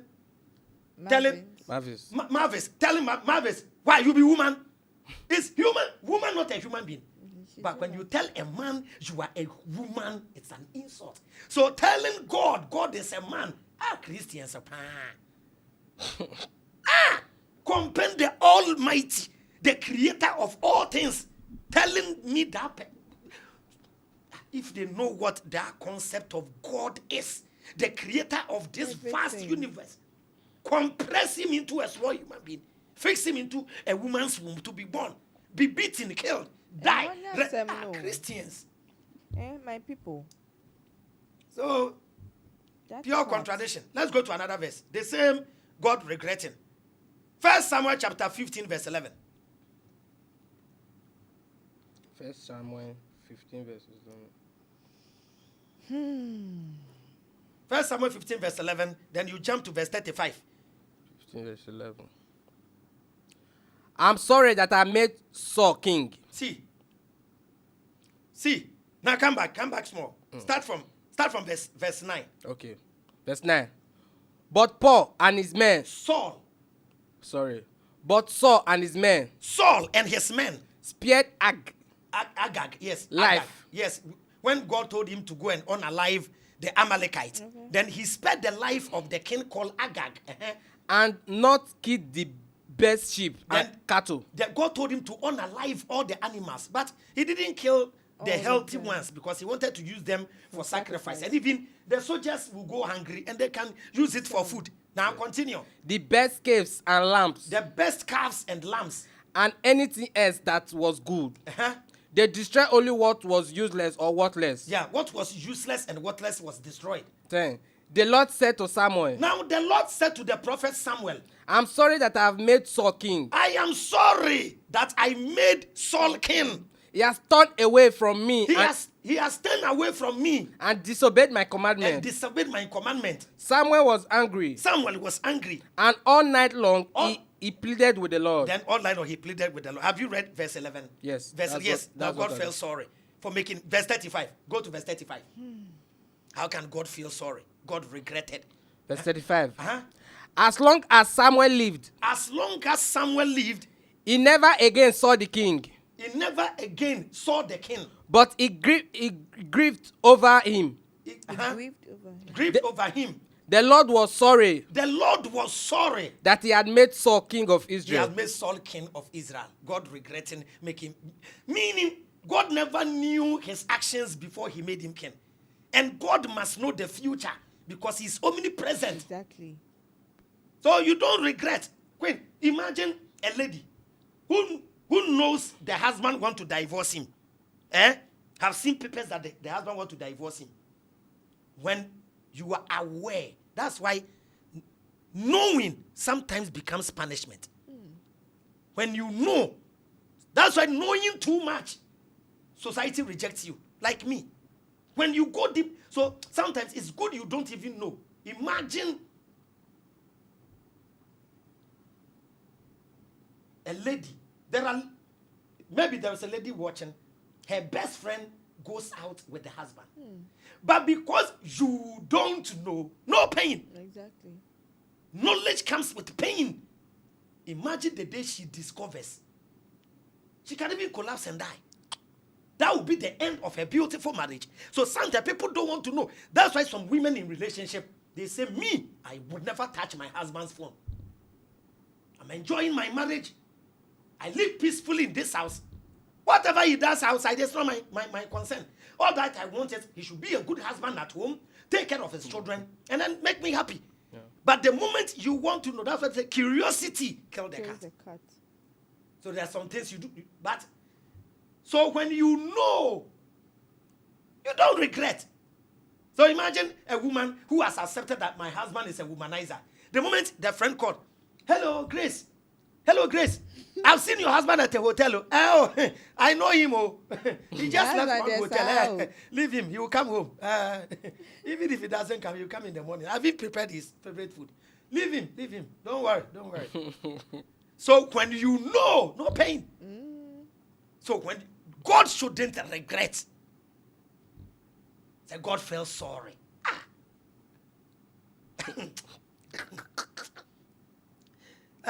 Let's go to Exodus chapter 32, verse 14. Queen, can somebody advise God? No. Even this one, God just didn't feel sorry. You. God didn't even regret you.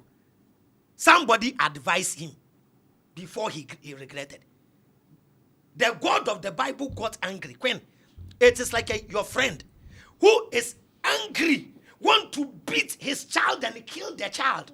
And you called your friend one side. Queen, when you are talking to your friend, your age mate, you don't command them.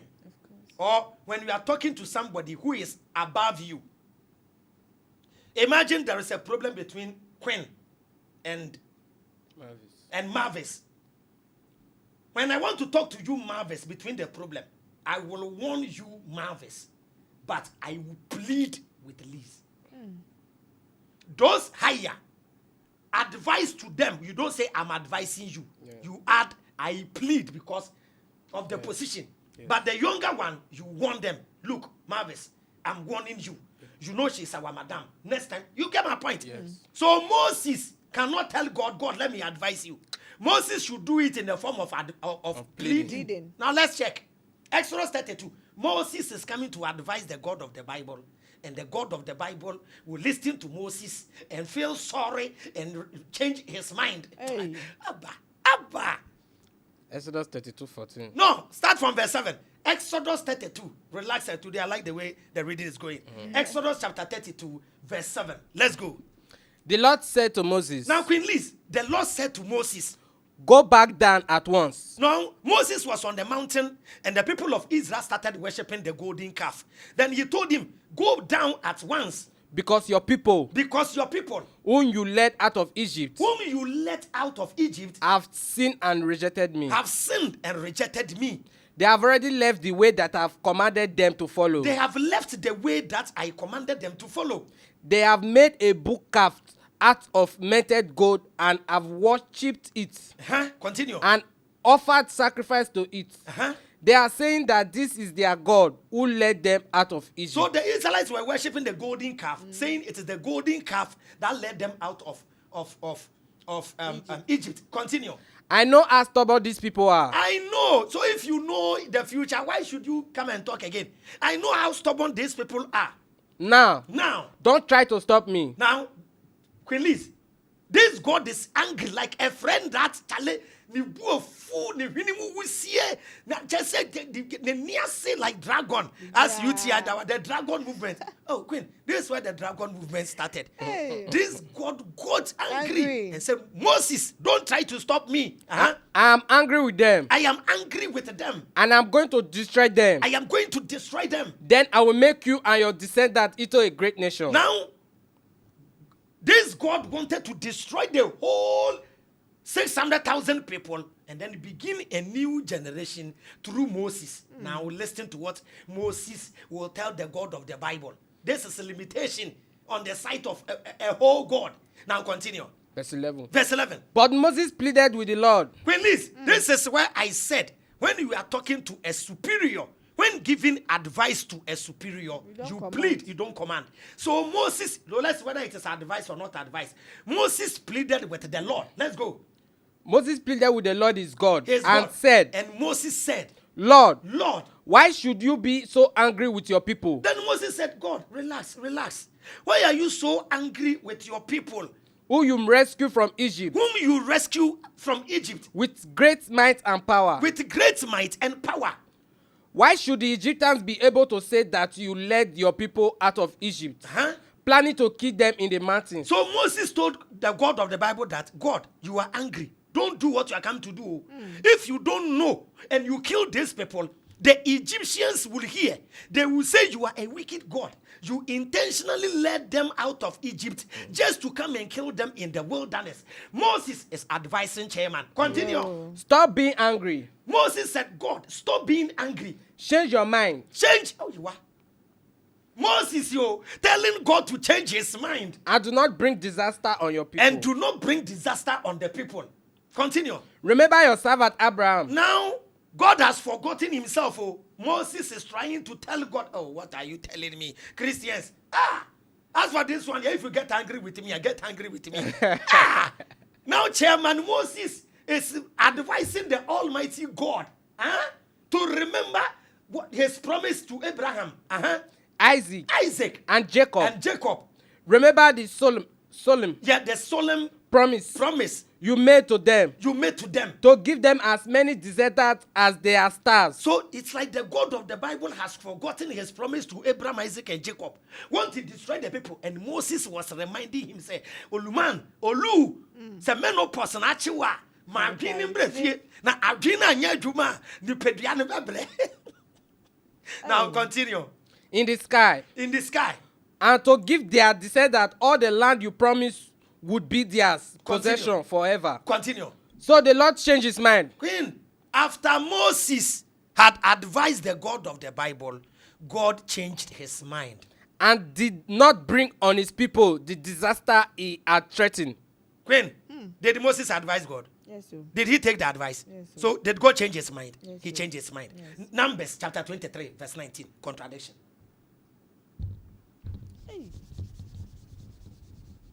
Let's go. Numbers 23:19. God is not like men God is not like men who lie. who lie. He's not a human He is not a human who changes his mind. who changes his mind. But Queen, we checked, he just changed his mind.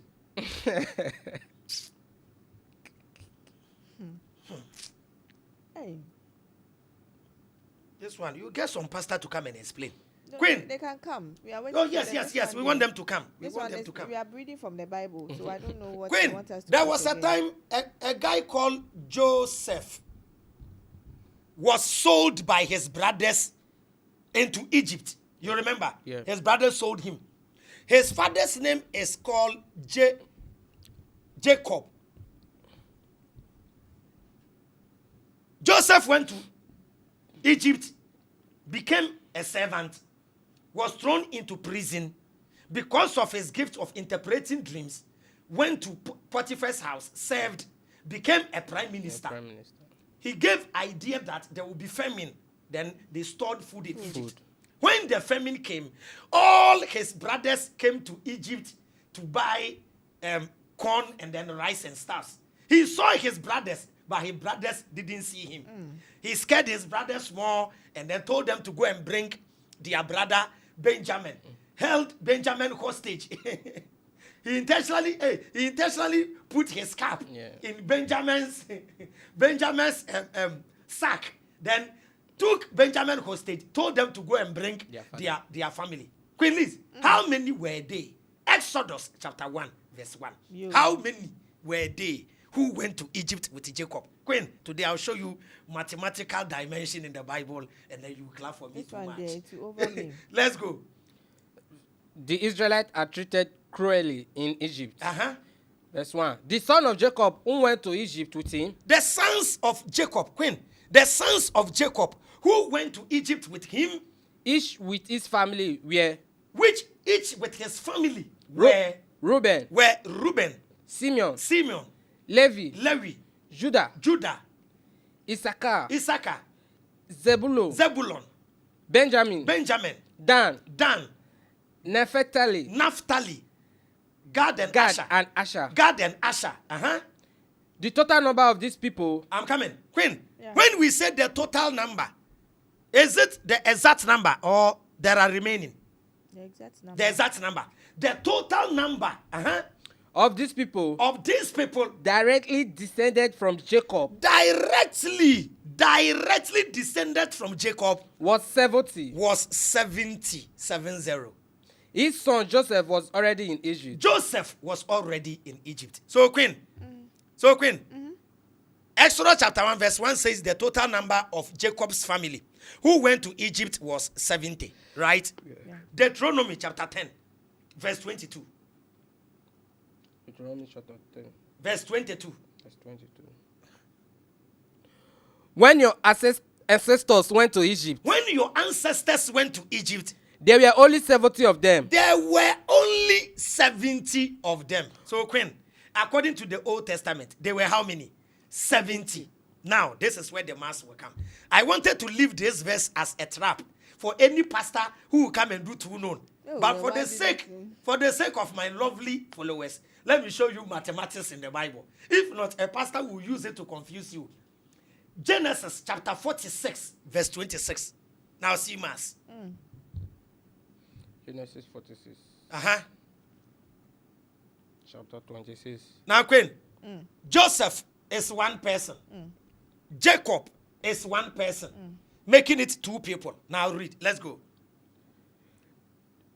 The total number of the direct descendant of Jacob The total number of the direct descendant of Jacob who went to Egypt who went to Egypt. was 66. Now, Queen, this one says 66. Some pastors will read here and say, look at Avraham. He doesn't know the Bible. A place says 70. One place says 66. Queen, it is not done. Oh. Start again. The total number of direct descendants of Jacob The total number of the direct descendants of Jacob who went to Egypt was 66, who went to Egypt was 66. not including his son's wives. Queen Liz, when you are counting your descendants, Your sons, their wives, are they your descendants? No. They are not part of the family. They were married into the family to give birth. Queen, am I right? Not including his sons' wives. Continue. 2 sons. 2 sons were born to Joseph. Now, Queen, Joseph plus 2. In Egypt. Now, Queen, this is Joseph, 1. 2 sons, this is the 2. This is Jacob, 1. So this is 1, 2, 3, 4, making it 4, right? Yeah. So we have 4 here. Now, continue. Bring it to 70. Bring it to. Wait. That's it. Bring it to 70, yes. Bring it to 70, the total number of Jacob's family who went there. Yes, bring it to 70, the total number. So, Queen, the total number of the descendant, 66, plus Jacob, 67, plus Joseph, 68, plus the 2 sons of Joseph, 70. 40. So, according to the Old Testament, 70, it is 70. Now, let's come to New Testament. Acts chapter 7, verse 13. Acts 7, 13. New Testament. Acts 7, 13. Joseph's family who came to Egypt.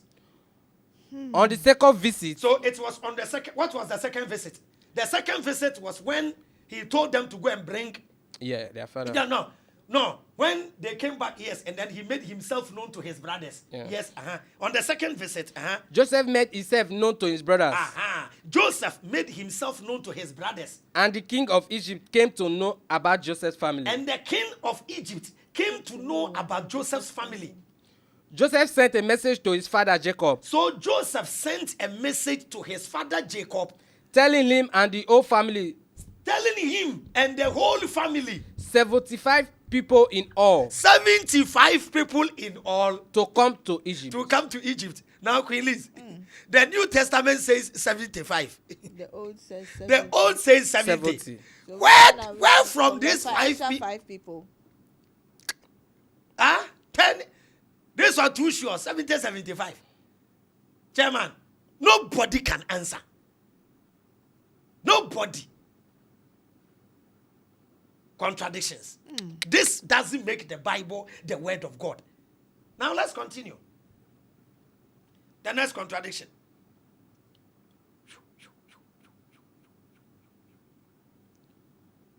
Queen, this one, the God's general will come and answer. They are coming to the New Testament.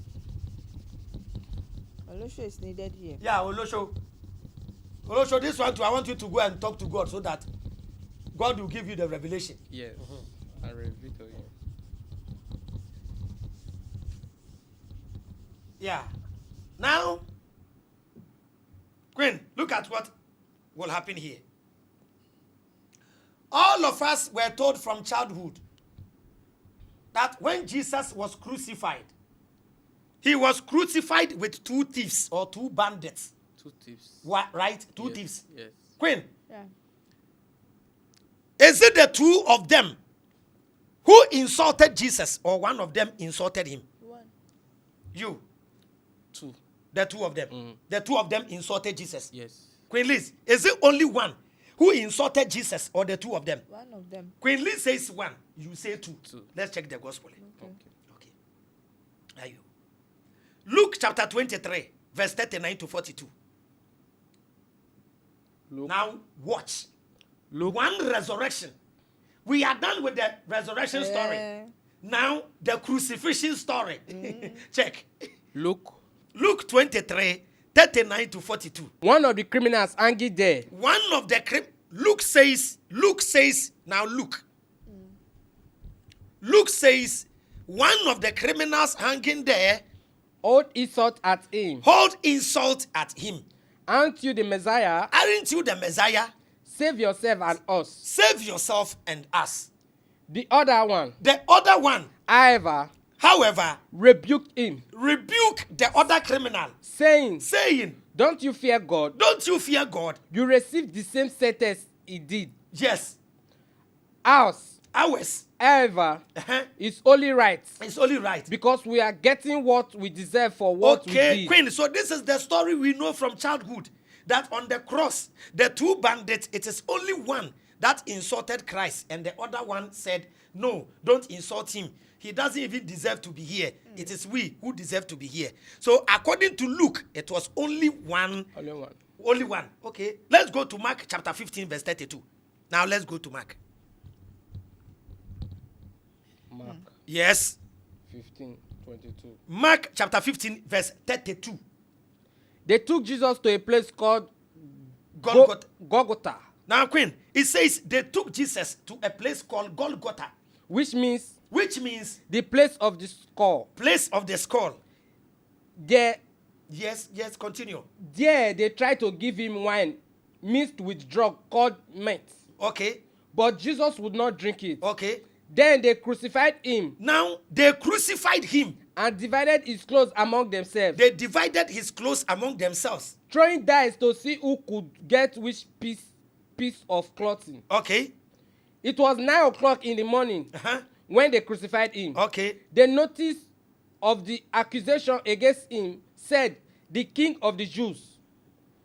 They are also crucified 2 bandits with Jesus. Now, Queen, Mark says they also crucified 2 bandits with Jesus. One on his right One And- on his right and the other on his left. and the other on his left. People passing by shocked People passing by shook. their hands and hurled insults at Jesus. They shook their heads and hurled insult at Jesus. You were going to tear down the temple Yes, you said you are going to tear down the temple and build it up again and in build 3 it days. in 3 days. Now come down from the cross Now come down from the cross and save yourself. and save yourself. In the same way, Now, Queen, this one says, in the same way, the chief priests the chief priest and the teachers and the teachers of the law jeered at Jesus, jeered at Jesus, saying each other, he saved others, saved others, but he cannot save himself. he cannot save himself. Let us see the Messiah, Let us see the Messiah, the King of Israel, the King of Israel. come down from the cross now, Come down from the cross now, and we will believe in him. and we will believe in him. And the 2 who were crucified with Jesus, And the two who were crucified with Jesus insulted him also. insulted him also. Now, according to Mark, how many? 1, According to Mark, 2. 2 of them. Now, of Mark them. says the 2 of them insulted him. Yes. Luke says, no. It One. was only one who insulted him, and the other one rebuked him. Pure contradiction. Olosho, how can you answer this one? Now, let's go to Matthew. Let's go to Matthew. Matthew chapter 27.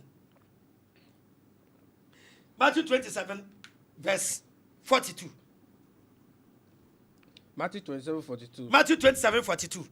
He saved others, He's the same story. He saved others. but he cannot save himself. He cannot save himself. Isn't he the King of Israel? Isn't he the King of Israel? If he comes down off the cross now, If he comes down off the cross now, we will believe in we will him. believe in him.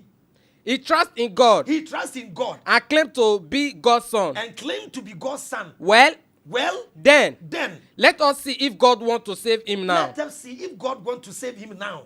Even the bandits who had been crucified. Even the bandits, there is S, right? Yes. There is S. Yes. Even the bandits, the 2 people, Yes. the bandits who were crucified with him, Insulted him in the same way. insulted him in the same way. Now, Queen Liz, Luke says it was only one of the bandits. Mark says the 2 of them insulted him.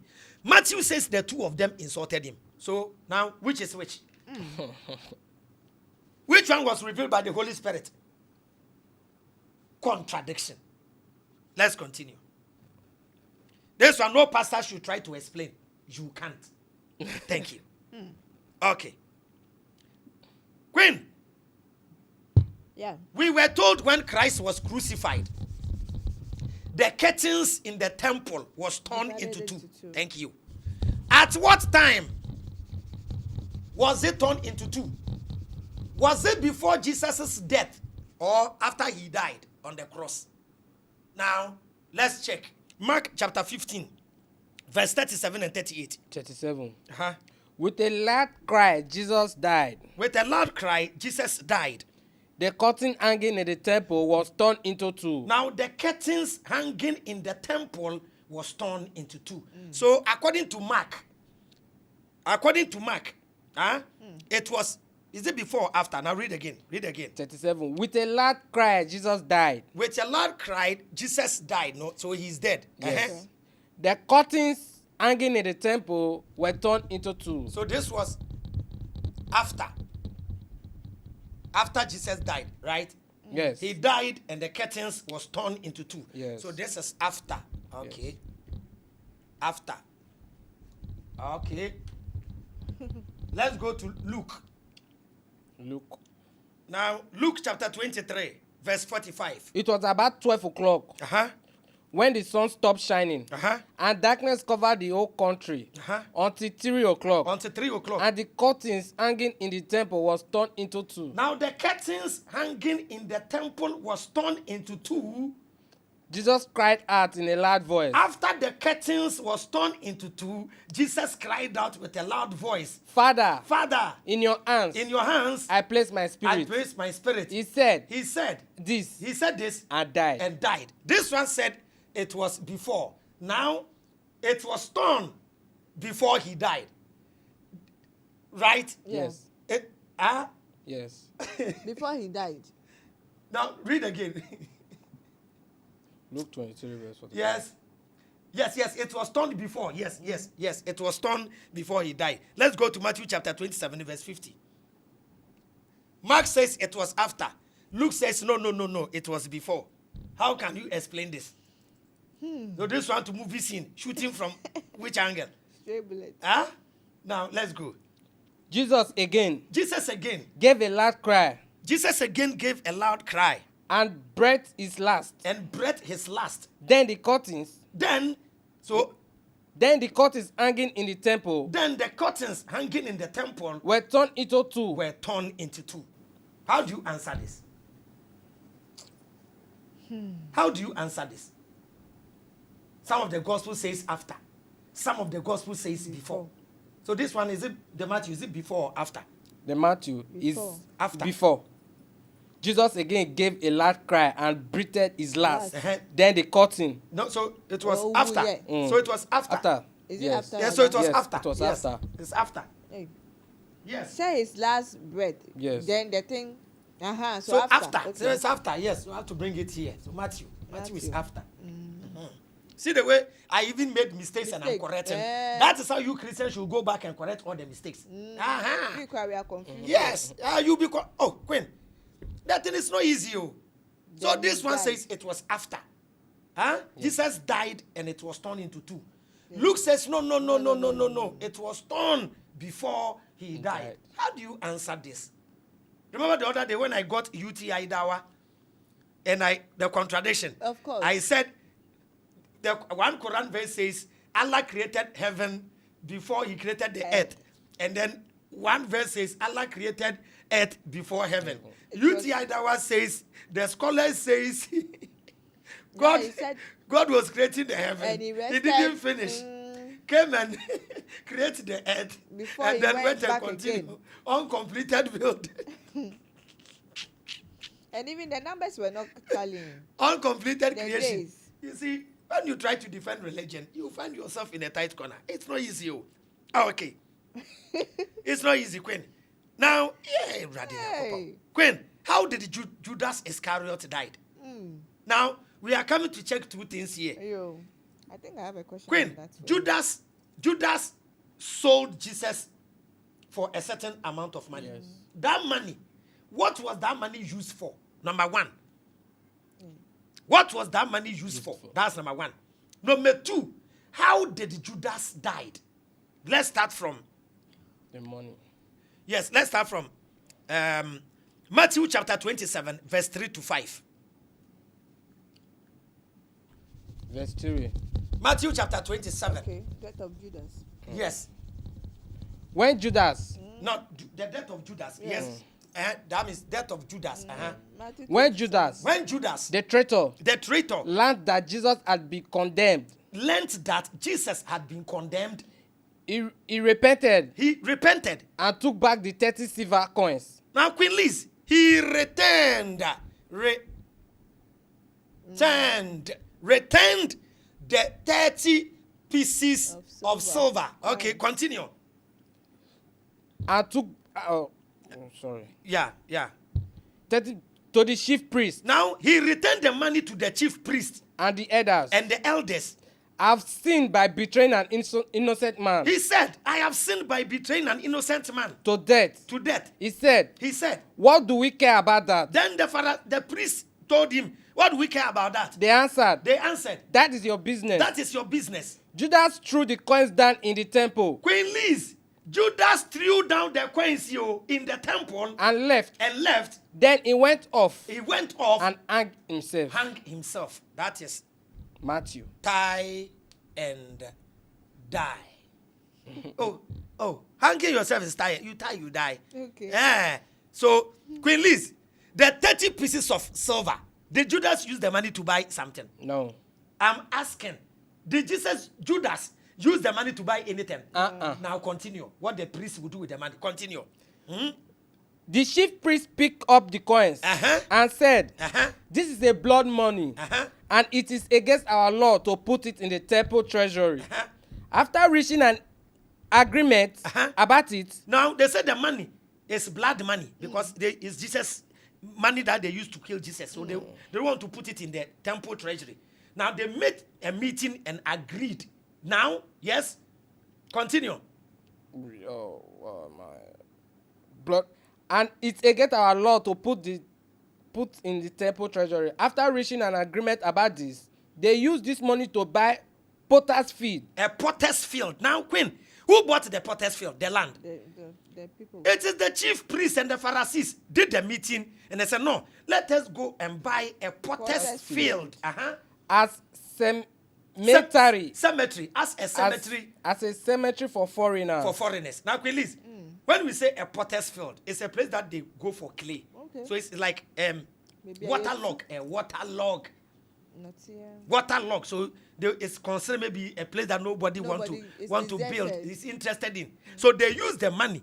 Please, is it Judas who bought the land, or it is the priest who bought the land? The priest. According to Matthew, it is the priest who bought the land.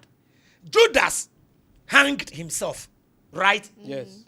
Is it okay? Yes. My fellow Christians, is it okay? Yes. Let's go to Acts.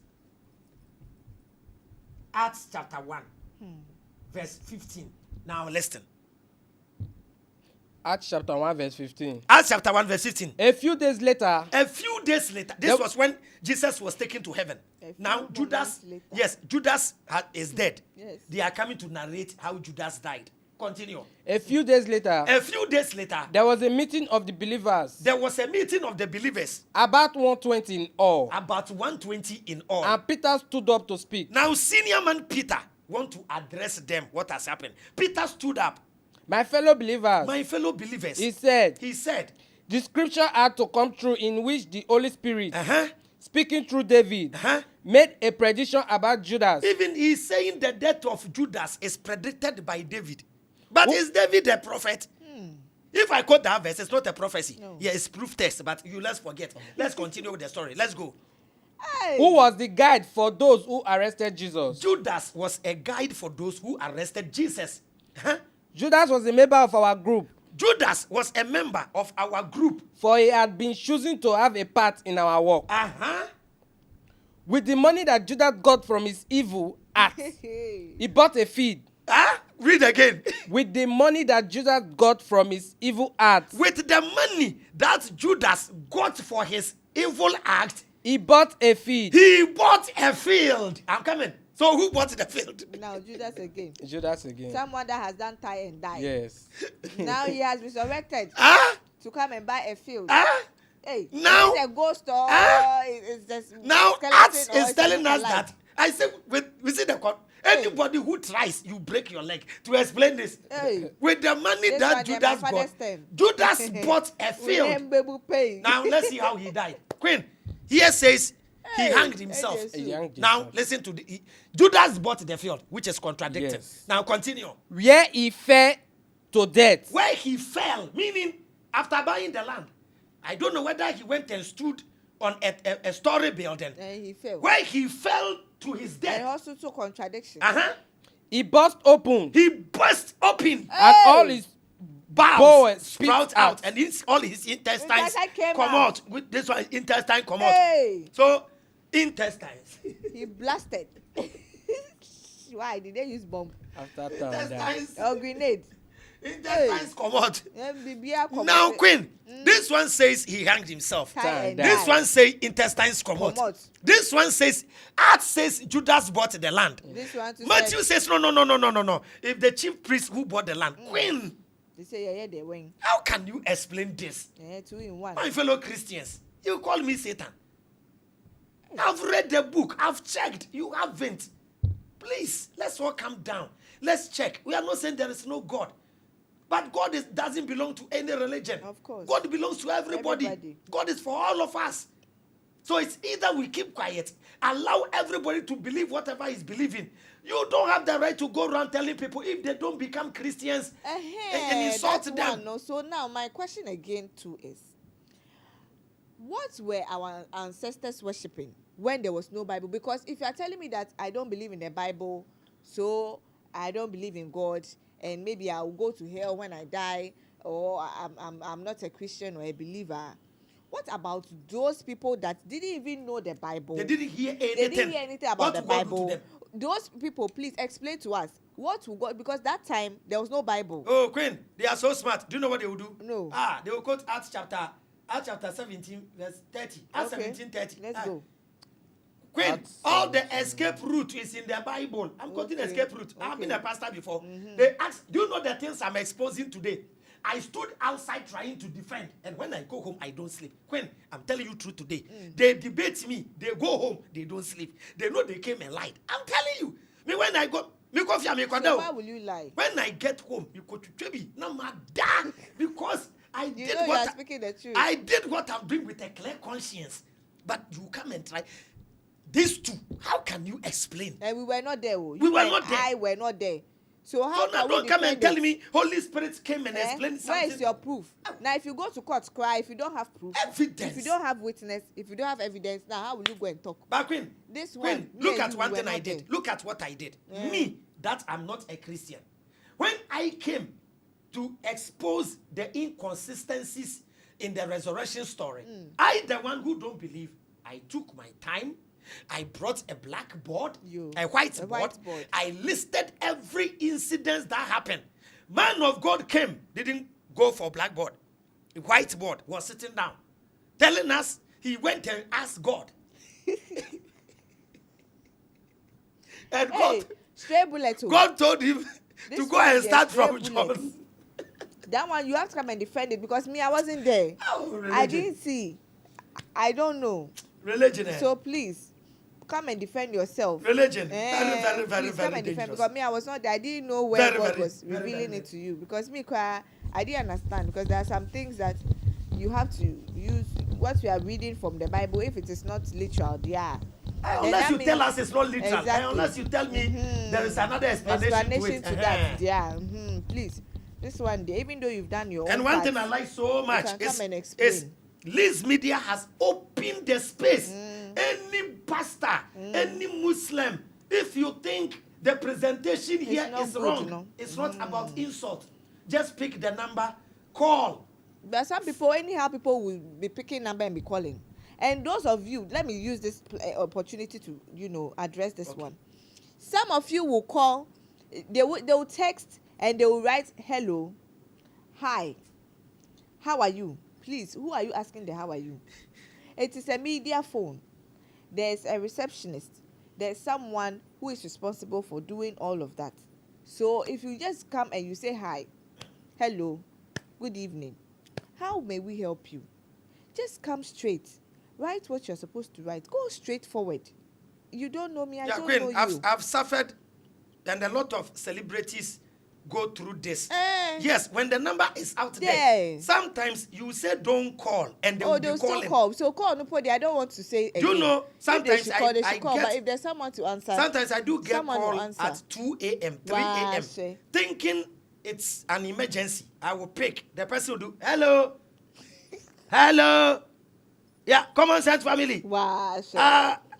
Moshe No, me friend say beba. Beba say. Masa. No man come to all. So please just leave your message. Hi, my name is Pastor so. Simple, I want this. I want a debate or your suggestion. Exactly. Some people are giving nice suggestions. I'm telling you. And it's amazing. I'm telling Don't come and you. do high. There are some people, they'll do high. If you don't know a do high, they will do sap. Then you do sap. Then they'll do yo G. Hey, this social media, is you. The struggles, Oh, it's not easy. Please, when you come, just come straight forward. Say what you have to say so that we can have a direct conversation. But if you come and say hi, hello, sap, yo G, sweetie, how can I answer you? Whoever is answering the phone will tell you what it is. Come straight so that we can know what you want. Okay, so that we can have a good conversation. And then if you want to come and you're a pastor, we don't need shaky materials, like I said before. If you know what we are doing here is not a small joke. So if you are not ready to come and give your evidences and come and quote and we don't need people who come and sit and talk anyhow. No. Come with your evidence. If you are coming to speak, make sure you are coming to quote. If you've watched our previous episodes on the debate, it's very hot. It's not a child's play. Here is not a playing field. No, neither is it a ring. So please, when you are coming, you bring your social media handles. You say hello, please, so and so, pastor something, church of whatever, leader or whatever. You give your contacts, you leave your social media handles. We'll get back to you. We'll check all of that, and then we'll get back to you. We'll go through that. We'll take our time and go through that one by one. If you now, you still call anyway, so you their call. But there might be times when no one will be available to answer your call. So get that. If you want to call, there might be times no one will answer your call. So that's why I always encourage you guys to leave a text message. With that, you can always have a reply at any time. All right, let's go back to our conversation. Okay, Queen. So we are done with tie and dye and then intestines come out. Thank you. So now we are coming to Jesus misquoting the Old Testament. Hey. Yes, I told you today, I will show you where Jesus quoted a story from the Old Testament and made a mistake. There are two Zacharias in the Old Testament. The inventor of Matthew, the writer of Matthew, got confused and used a different Zachariah for the story. There is a Zachariah in the Bible called Zachariah, son of Berechiah. And there is another Zachariah called Zachariah, son of Jehoiada. This Zachariah, son of Berechiah, he is the one who wrote the book of Zachariah. The book of Zachariah. Zachariah, okay, Matthew chapter 23, verse 31. Matthew first. 23, 31. Jesus is coming to make a mistake. 31. Verse 31. So you actually admit that you are the descendant of those who murdered the prophet. So Jesus was condemning the Jewish people that you bear witness. You are the descendant of those who murdered all the prophets. Continue. Go on. Go on. Then. And finish what your ancestors started. Go on, because Jesus knew maybe they will kill him. So he said, go on and finish what your ancestors began. You snakes. And children of snakes. How do you expect to escape from being condemned to hell? And so I tell you that I will send you prophets and wise men and teachers. You will kill some of them, crucify others, and whip others in the synagogue, and chase them from the town to town. Okay. As a result, the punishment for the murder of all innocent people. So Jesus was condemning the Jewish people that the murder from all innocent people will fall on you. From the murder of innocent Abel. From the murder of innocent Abel. To the murder of Zachariah. I'm coming. To the murder of Zachariah. You repeat there for me. Yeah. To the murder of Zachariah. Son. Yes, continue. Son of Barashai. To the murder of Zachariah, son of Berechiah. Yes, continue. Yeah. I'm coming. So don't forget, Jesus said, Zachariah, son of Berechiah. Yeah.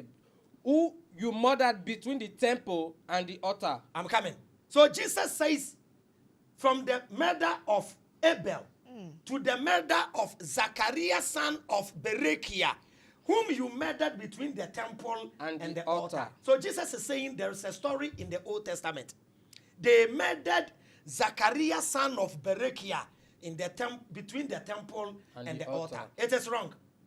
It is not Zachariah, son of Berechiah. The one that was murdered is called Zachariah, son of Jehoiada. I will show you. Now, who is Zachariah, son of Berechiah? Zachariah 1:1. He is the writer of Zachariah. He was not the one who was murdered. The writer of Matthew got it wrong. Now check. Zachariah 1:1. See. Then I will show you this one. In the 8th month. In the 8th month. Of the second year. Of the second year. That Darius. Yes. Was emperor of Persia. Of Persia. The Lord gave this message. The Lord gave this message. To Prophet Zechariah. To Prophet Zechariah. The son of Berechiah. Berechiah. The son of Berechiah. So, no, I'm coming. So, the one who wrote the book of Zechariah is called Zechariah, son of Berechiah. He is the one Jesus quoted that he was killed in the temple. No, he is not the one. The one that was killed in the temple is called Zachariah, son of Jehoiada. Let's go. 2 Chronicles, chapter 24, verse 20 and 21. Jesus got it wrong. 2 Chronicles. See. Let's go. 2 Chronicles. 24, 20 to 21. Take your Bible and check. Jesus misquoted the Old Testament. Check.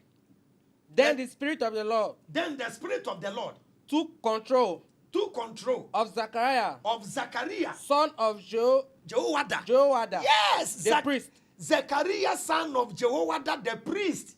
He stood where the people could see him. He stood where the people could see him. And called out. And ordered. The Lord God. The Lord God. Asked why you have disobeyed his command. The Lord God asked why you have disobeyed his command. And are bringing disaster on yourself. And are bringing disaster on yourself. You abandoned him. You abandoned him. So he has abandoned you. So God has also abandoned you. Continue. King Joshua. King Joash.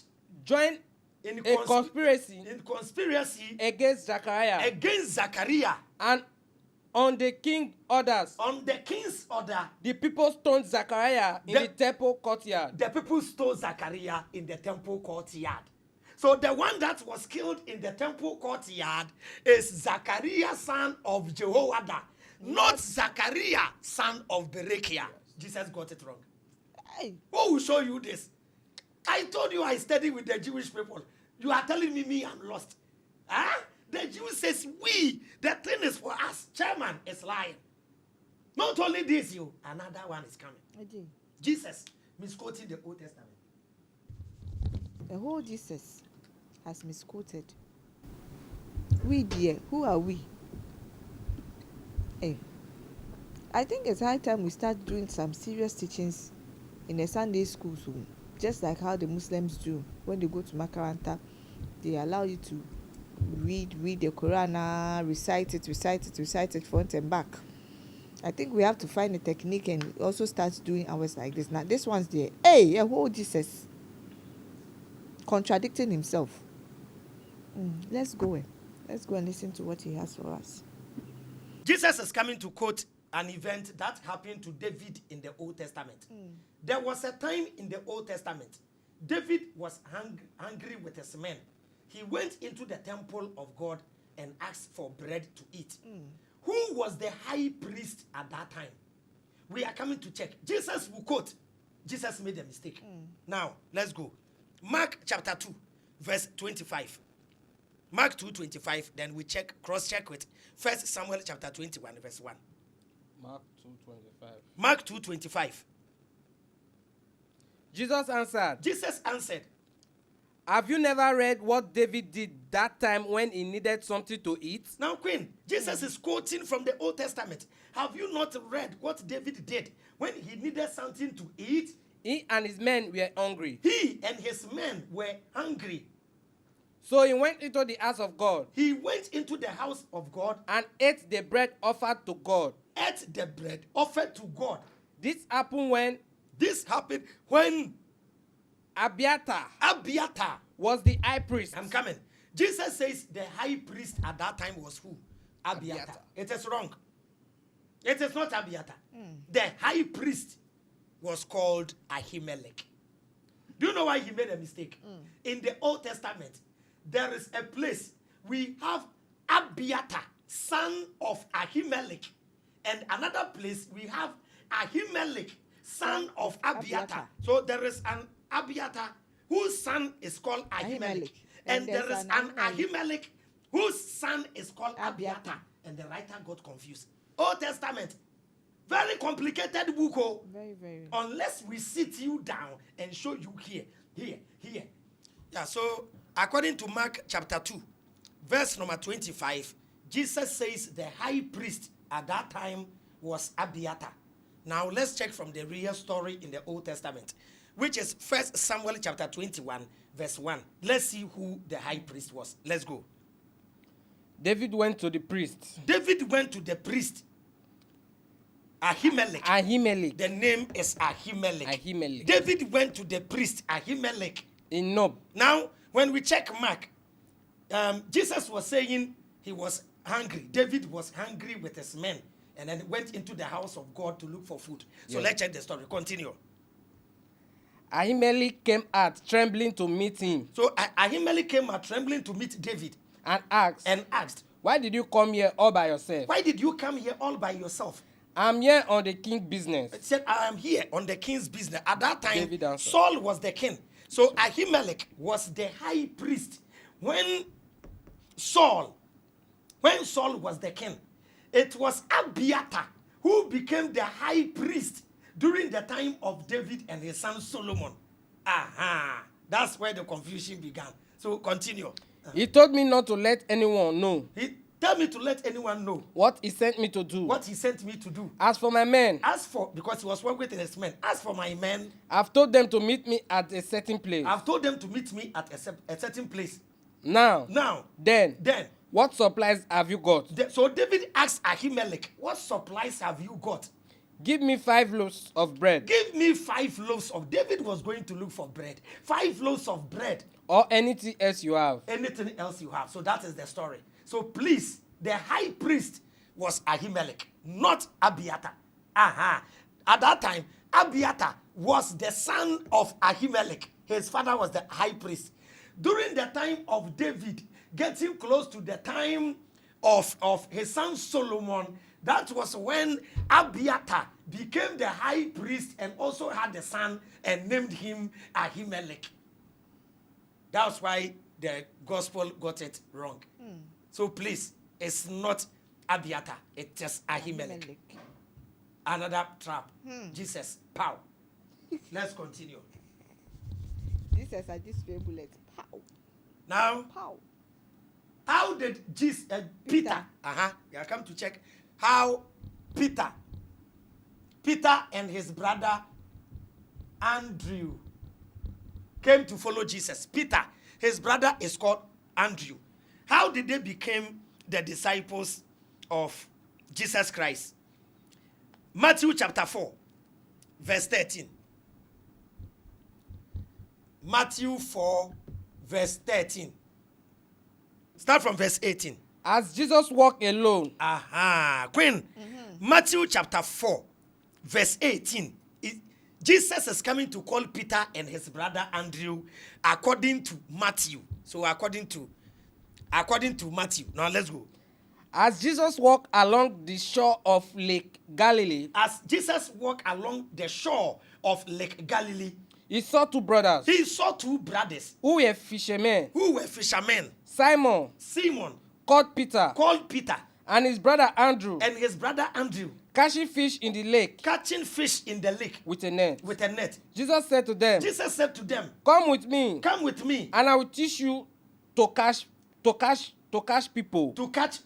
At once. They left their net.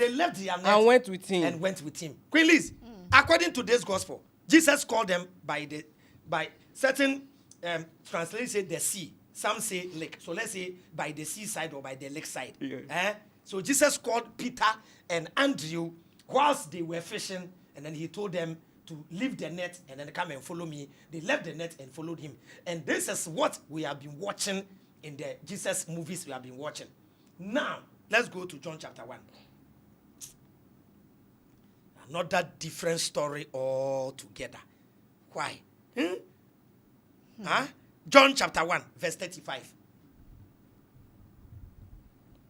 John chapter 1, verse 35. Yes, John 1:35. Now, Queen Liz, look at what will happen. The next day, John was standing there. John the Baptist. Now, see you, John the Baptist. John the Baptist. John the Baptist was standing there. Again with two of his disciples. That means John the Baptist was standing with two of his disciples, meaning John the Baptist was also having his disciples. Okay. So John the Baptist was standing with two of his disciples. Continue. When he saw Jesus walking by. When John the Baptist saw Jesus walking by. There's a lamp of God. Then Jesus said, this is the lamp of God. He said. The two disciples heard him say this and went with Jesus. The two disciples of John the Baptist heard John the Baptist saying this and went and followed Jesus. Okay. Jesus turned. Saw them following him. Saw the two disciples of John following him. And asked. What are you looking for? They answered. Where do you live? They asked Jesus, where do you live? Rabbi. This word means teacher. Come and see. He answered. It was then about 4 o'clock. In the afternoon. So they went with him. So the two disciples, we don't know their name. The two disciples of John the Baptist went with Jesus. And saw where he lived. And spent the rest of that day with him. Okay, continue. One of them was Andrew. Queen. John is telling us one of the two disciples of John the Baptist was Andrew. Okay. Meaning, according to John, Andrew was a disciple of John the Baptist and went and followed Jesus. Okay. So, continue. What will happen? Simon, Peter's brother. So, it was Andrew, Simon Peter's brother. At once, he found his brother Simon. It was Andrew who went and looked for his brother Peter. And told Peter. We have found the Messiah. We have found the Messiah. Then he took Peter, Simon, to Jesus. Brought him to Jesus. Jesus looked at him and said. Your name is Simon, son of John. But you will be called Cephas. That's Peter, stone. You will be called Cephas. This is the same name. This is the same as Peter and means a rock. Peter, meaning rock. The next day, Jesus decided to go to Galilee. He found Philip. And said to him. That's how he called the disciples. So according to John, it was Andrew, who was the disciple of John the Baptist, who went and followed Jesus, went and called his brother Peter to come and be a disciple of Jesus Christ. Matthew chapter 4 verse 18 says, no. They were by the seaside or lakeside catching fish. Jesus saw them and told them to follow him. Choose one. This is a story we are familiar with. This is the one we are familiar with. So this one seems strange. This one is strange. Very. So John the Baptist too. That thing you don't know. Somebody is showing you are angry at comment section. I didn't write it. You've not checked. It's as somebody gave us a bag full of money. You haven't counted it. I have counted it. Then I say it is 4 billion Ghana cedi. Should you tell me I'm lying, or you should collect it and count yourself? You cross-check. This is what we call cross-check. Please. Another one. Another one.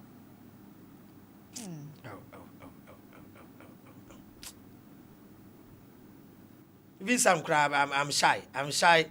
Oh, seriously, some of the contradiction, Queen. I'm even shy. That's about the one that. Where was Jesus at 12 o'clock during the day of crucifixion? The day that they wanted to crucify Jesus Christ. And who even carried the cross? They said it's Simon of Cyrene.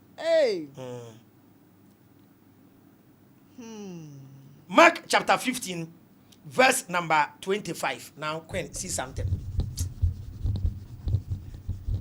All the contradictions. But we in the Jesus movie, we saw Jesus carrying the cross. Yes, you saw Jesus carry it till the end. So how did Simon enter to carry cross? Yes, it's in another gospel. It's another gospel that narrated that side. Most of the gospel didn't talk about Simon of Cyrene. Now, at 12 noon, Queen, noon. Okay. Noon is 12 p.m. Right? Noon is 12 p.m. Exactly. That's midday. Mark, according to Mark chapter 15, verse 25. Let's go. It was 9 o'clock in the morning when they crucified him. Queen Liz, 9 o'clock in the morning when they crucified him. So at noon, where was Christ? They've crucified him 9. So at noon, where will Christ be? On the cross. So read again. Yes. It was 9 o'clock in the morning. We are checking where Christ was at 12. Exactly. So this one says it was 9 o'clock in the morning when they crucified him. When they crucified him. Continue. The notice of the accusation against him said, the king of the Jews. The king of the Jews. They also crucified 2 bandits. They also crucified 2 bandits. With Jesus. With Jesus. One on his right. One on his right. And the other on his left. And the other on his left. People passing by shook their head. People passing by shook their heads. Hold insults at Jesus. And hold insults because he was on the cross. So they were insulting him. So continue. You were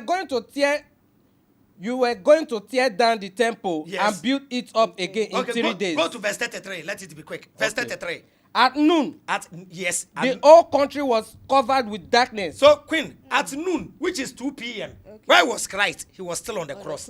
Because he was crucified at 9. At 12, the whole country covered with darkness. So, which lasted for 3 hours. Which lasted for 3 hours. Continue. At 3 o'clock. At 3 p.m. Jesus cried out with loud shout. Jesus cried out with loud shout. Elo, Elo. Elohi, Elohi, lama sabachthani. Which means, my God, why have you abandoned me? So, Queen, according to Mark, at 12 p.m., Christ was on the cross, right? Now, let's go to the Gospel of John. Look at where Christ was at 12. John chapter 9, verse 8. John 9, 8. John 9, verse 8. Some said, oh, sorry. Now, Queen, listen to this. Now, let's go. His neighbors. Then. No. John 19, sorry. Okay. John 19, verse 8 to 14. Don't forget, the Gospel of Mark says Jesus was crucified 9 a.m., died at 3 p.m. So between 9 and 3 p.m., Jesus was on the cross. Now, not in the presence of Pilate. Now, see here too. Let's go. When Pilate heard this. So Jesus was standing before Pilate. Release. When Pilate heard this. He was even more afraid. He was even more afraid. He went back into the palace. He went back. Queen, listen. Went back into the palace. And asked Jesus. And that means Jesus was in the palace. Then Pilate asked Jesus. Where do you come from? Hey, you. Where do you come from? But Jesus did not answer. Jesus did not answer. Pilate said to him. You will not speak to me? Won't you speak to me? Remember. I have the authority to set you free. I have the authority to set you free. And also have you crucified. Jesus answered. You have authority over me. You have authority over me. Only because it was given to you by God. Only because God gave you the permission. So the man who handed me over to you. Is guilty of a worse sin. When Pilate heard this. He tried to find a way to set Jesus free. He was looking for a way to set Jesus free. But the crowd shouted back. The crowd, has he been crucified? No. The crowd shouted back. If you set him free. If you don't know and you set Jesus free. That means you are not the emperor. You are not the emperor's friend. Anyone who claims to be a king. Is a rebel against the emperor. Is a rebel against the emperor. When Pilate heard these words. He took Jesus outside. and sat down on the judge's seat. Queen Liz, he took Jesus outside and sat down on the judgment seat. In a place called the stone pavement. Called the stone pavement. It was then. It was then. Almost noon. Almost noon. Of the day before the Passover. It was 12. So Queen Liz, according to John, 12 p.m. Pilate was talking to Jesus. According to Mark, he was crucified at 9. Olosho, how do you explain this? You didn't. I don't blame you. I know you think you are fighting for God. You are fighting to defend a slave master's book. I'm telling you, can you fight for God? It is a slave master's book that we've been brainwashed to believe as the word of God, and now we are showing mistakes in it, and you think you can defend God by defending the book rather. Can you fight for God? So I will be hated because I'm showing things you've not heard before. Somebody has never. Most of you at the comment section, this you don't know. It is your first time and you are arguing. You are not forcing anybody to come enjoy any religion. All I'm telling you is you don't have the right to insult and intimidate others with your belief system. When we check your religious books, full of mistakes, full of contradictions, with all due respect. Mark says Jesus was crucified 9, died at 3 p.m. 12 p.m. he was on the cross. John says no. At 12, he was still talking to Pilate. Another one. Now let's go to the cursing of the fig tree. That will be the last one. Okay, yes. Of the fig tree. The cursing of the fig tree. Jesus cursed a fig tree. Something happened. And with this, we will use the mind God gave us to check the story, and you see this story doesn't even make sense. With all due respect, let me use this as, yes, the fig tree. Yes. Yeah, with some birds flying, yes. Visual art student. So this is the fig tree. Now let's check. Let's check Matthew chapter 21, verse 8. Jesus cursed the fig tree. At what time did the fig tree die? Listen. Matthew chapter 21. Matthew 21, verse 18. Then we'll go to Mark chapter 11, verse 11. Contradiction. Now let's go. Inconsistencies. Let's go. On his way back to the city. On his way back to the city. Early next morning. The same story. Early the next morning. Jesus was hungry. Jesus was hungry. He saw a fig tree. He saw a fig tree. By the side of the road. By the side of the road. And went to it. And went to it. But found nothing on it. Jesus didn't find any fruit on it. Except leaves. Except leaves. So he said to the tree. Jesus said to the tree. You will never again bear fruit. You will never again. Queen, you've gone to the tree. The tree didn't bear fruit. Jesus cursed the tree that you will never bear fruit again. At once. Queen Liz, what the meaning of at once? At once. Instantly. At once, instantly.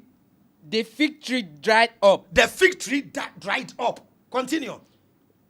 The disciples saw this. The disciples saw this. And were astonished. Yes, and were astonished. How did the fig tree dry up so quickly? Then they asked. Jesus, why did the fig tree dry up so quickly like this? Jesus answered. Jesus answered. I assure you that if you believe. If you believe. And do not doubt. And do not doubt. You will be able to do what I have done. You are able to do what I have done. To this fig tree. To this fig tree. And not only this. Not only this. You will even be able to say to this hill. To this hill. Get up and throw yourself in the sea. You can tell a hill or a mountain to fall into the sea. And it will. And it will. So Queen, this one, Matthew says the fig tree died instantly. And the disciples questioned Jesus how it died instantly. Now, Mark chapter 11, verse 11. Okay. This is where it will contradict. And this one will not make sense at all. See something. Jesus entered Jerusalem. Jesus entered Jerusalem. No, go verse 12. Verse 12. Mark 11, 12. Yeah, verse 12. The next day, as they were coming back from Bethany. Bethany. Jesus was hungry. Jesus was hungry. He saw in distance a fig tree. He saw a hungry man is an angry man. Jesus saw a fig tree in a distance. Covered with leaves. Covered with leaves. So he went to see if he could find any figs on it. Queen, it's not the same story. Went to see if he can find figs on the tree. But when he came to it, he found only leaves. Because it was not the right time for figs. Queen, if it's not mango season, how can you see mango on a mango tree? Of course. So the tree wasn't guilty. Of course. Because it's not the season. So fruit. Christ went there. It wasn't the season. So don't expect any fruit. And you, Christ, you have the power to turn water into wine. Exactly. Why didn't you command the fruit to appear so that you eat? Not even did it. Huh? Queen, Christ went there. It wasn't time for figs. Now see what he did. Continue. Jesus said to the fig tree. Jesus said to the fig tree. No one shall ever eat figs from you again. Logically, Jesus was wrong because it wasn't time for figs. Why should you curse it? Because a hungry man is an angry man. Now, we are done with the logical aspect. Jesus has cursed the tree. According to Matthew, it happened instantly. According to Mark. Now continue. And his disciples heard him. When Jesus cursed the fig tree, the disciples heard him. And they arrived in Jerusalem. Now they went and arrived in Jerusalem. Jesus went to the temple. Jesus went to the temple. And began to drive out all those who were buying and selling. Yeah, Jesus went and drive those who were selling and now jump to verse 20. The next day. Verse 20. Early next morning. Okay. As they walked along the road. So the next morning. You see, according to Matthew, it was instantly. Now, according to Mark, we move to verse 20. It says, the next day, as they walked along the road, they saw the fig tree. They saw the fig tree. It was dead. It was dead. All the way down to its root. All the way down to the root, which is the next day. Continue. Peter remembered what had happened and said to Jesus, what has happened the previous day, and look, said to Jesus, look, teacher, the fig tree you caused has died. It happened the next day. Jesus answered the same thing. Jesus answered. What did he say? Have faith in God. Have faith in God. Continue. I assure you that whosoever take this heed to get up and throw itself into the sea, and does not doubt in his heart, but believe that what he says will happen, it will be done. Is it not the same story? For him. Now, Matthew says instantly. Mark says the next day. Which one should we choose? I am telling you, it's a bunch of people. The New Testament was invented by the Piso family. P-I-S-O family. Go online and check. The Piso family who invented the New Testament. Also go online, YouTube, and check Caesar's Messiah. You get the full documentary, how all these things were invented. So there are thousands of contradictions. This is part 1. I'll come back with part 2. Thank you. So why do sincere Christians reading the same Bible arrive at completely different doctrines? Queen, they don't read the Bible with the intent to see whether there are flaws or mistakes or contradiction. They read with their heart because they're falling in love with the book. So they won't see. That's why, remember, the other day when I met UTI Dawa and God's General Olosho, I said, when UTI Dawa picks the Bible, UTI Dawa reads the Bible with his head to see mistakes and contradiction. But the moment he takes the Quran, he reads it out of pure love. In the same way, God's General, when he takes the Quran, reads it with a carnal mind to check mistakes. Yes. But when he takes Bible, he reads it with love and try to explain mistakes. That's it. So I have been the neutral one. So when you check our debate, there is a time UTI Dawa has told God's General, Avraham's common sense is better than Christianity. God's General too has told UTI Dawa, Avraham's common sense is better than Islam. In a contest, all of them agree with common sense. Just that they are in a box. Religion. So I've broken all these boundaries. I'm not limited by doctrine and dogma. Look at after Salah, I came around, they said UTI Dawa brought some meat. Oh, yes. Oh, you think a spirit spoke to me? Oh. I was home and I said, no, at that time I don't have shoot. I came to swim, I was swimming. I was there and then I heard UTI dawa meet. I collected it with love. And the swimming was very massive. Then, the way I enjoyed UTI dawa's meat. But nice. if God's general will not eat UTI dawa's. At all. It's crazy. You see, so Queen, it's very sad. It's very sad. It's very sad. So I'm pleading with everybody. Coming out of religion is one of the most difficult things to do, because psychologically there will be battle within you, because religion is centered around love for the Creator. No. So you think when you are living religion, you are living God. You are living your Creator. That's it. So any Muslim living Islam thinks he's living God. Any Christian living Christian thinks he's living God. No. You are not living God. You are living a concept. You are living a doctrine. You are living, yes. You are living you are coming out of a programming. So me, I'm not under any doctrine, any dogma. So just me, like we discussed here, yes, about our ancestors, yes, who didn't believe in the Bible, but we're asking whether all that we need in our society is morals, not religion. We need morals. Yes, we need morals. That's it. Don't do this. Don't do this. Do this. Do this. Finish. We don't need religion. Say God says. God haven't said anything. I just need one person to prove me he has seen God before. That they should prove God to me on one life. Somebody says he saw God in a dream. Now, Queen, do you know what makes it a lie? Do you know what makes it a lie? Tell us. Okay. You can identify people you know in dreams. When you dream and you see somebody and you don't know the person, how can you identify the person? When you dream and you see me, you can call Liz and say, Queen Liz, hey, I had a dream. Oh. Do you know I saw Moshe? Why? You know Moshe. Exactly. Now, when you dream and you see a Filipino in the dream, do you know anybody from Philippines? You say, Charlie, I had a dream. I saw some Filipino.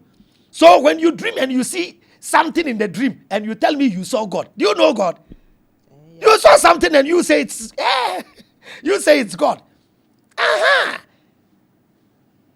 You don't know God. You can only identify what you know in dream. Yes. So when I dream and I see Jackie Chan, I know Jackie Chan. But I can't sleep and then dream. Saw a Chinese man, Wing Chun Chan, and I say, I don't know him. So don't let anybody tell you I dreamt and I saw God. Say, I had a dream and saw Angel Gabriel. Do you know Angel Gabriel? I did. Do you know Angel Gabriel? So who told you it is Angel Gabriel? So maybe after watching Jesus from you went and slept and the same thing you saw, because the brain, yes, the brain was repeating, your subconscious was playing back the movie. Sometimes you watch some action movie, if you really enjoyed it, you go to sleep and in the dream, you see you with the blowman walking around and somebody wanted to beat you. Hallucination and delusion. That's it. So don't confuse yourself. And this same, has anyone seen God? Yeah. So if no man has seen God at any time, how do we explain Moses and Jacob saying otherwise? Yes, Jacob's story, Jacob's own wasn't God. Okay. Yes, the angel appeared. Then he fought with the angel, and he was showing beating angel power, takra power. Then he said, I have seen God. So it was Jacob who thought he had seen God. So that's the thinking. Yes, they're thinking. But that one, the Bible stated. But Moses only says he saw God. Exactly. Yes. And then John 1:18 says nobody has seen God. So it takes Christians should come and explain. You see? Now, are these contradictions metaphors, visions, or later theological corrections?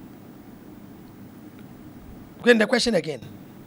All these contradictions yes. we are saying, are they metaphors, are they visions, or are they theological corrections? They are theological errors. Yeah, in theory, it's errors, it's contradiction, mistakes. So the validity of this literature book is rejected. Yes, so nobody should take this book serious as a book from God that people should waste their time and study. If you read the Bible and you see a good message, stories in the Bible carry moral lesson. Like the story of Joseph, who was sold by his brothers. With humility, he resisted temptation. He was thrown into jail. He was good to people. He became a prime minister and forgave his brothers. Simple moral lesson. Exactly. Never give up. Your family may reject you, but with perseverance, discipline, and focus, you achieve your mission. Finish. No God has said anything. No God has said anything. Even the story of Jesus, from a humble beginning, went through trials, was betrayed by a friend. So we should be careful with friends. Exactly. He was rejected by his own people. A prophet has no glory in his hometown. I've been doing this in Ghana for the past 12 years. Recently, because of Lizmedia, if I tell you how Nigerians are hailing me in my inbox, if I tell you how Kenyans are hailing me, so South Africans even want to take me from South Africa. I've gotten a sweet baby girl from Kenya, and that girl is lovely. Very very lovely. And then very soon, some nice baby girl from Kenya, and then yeah. Some Oloshos are going on. Yeah, the Olosho movement today. I won't stop. Yeah, till the kingdom come. Wait there, what's his own mouth? Yeah, nice baby girl. Nice baby girl from Kenya. One. Hey, you are hurting some people's feelings. Oh, nobody's feelings. And they are shawbo. Hey, and they are shaw sampanam.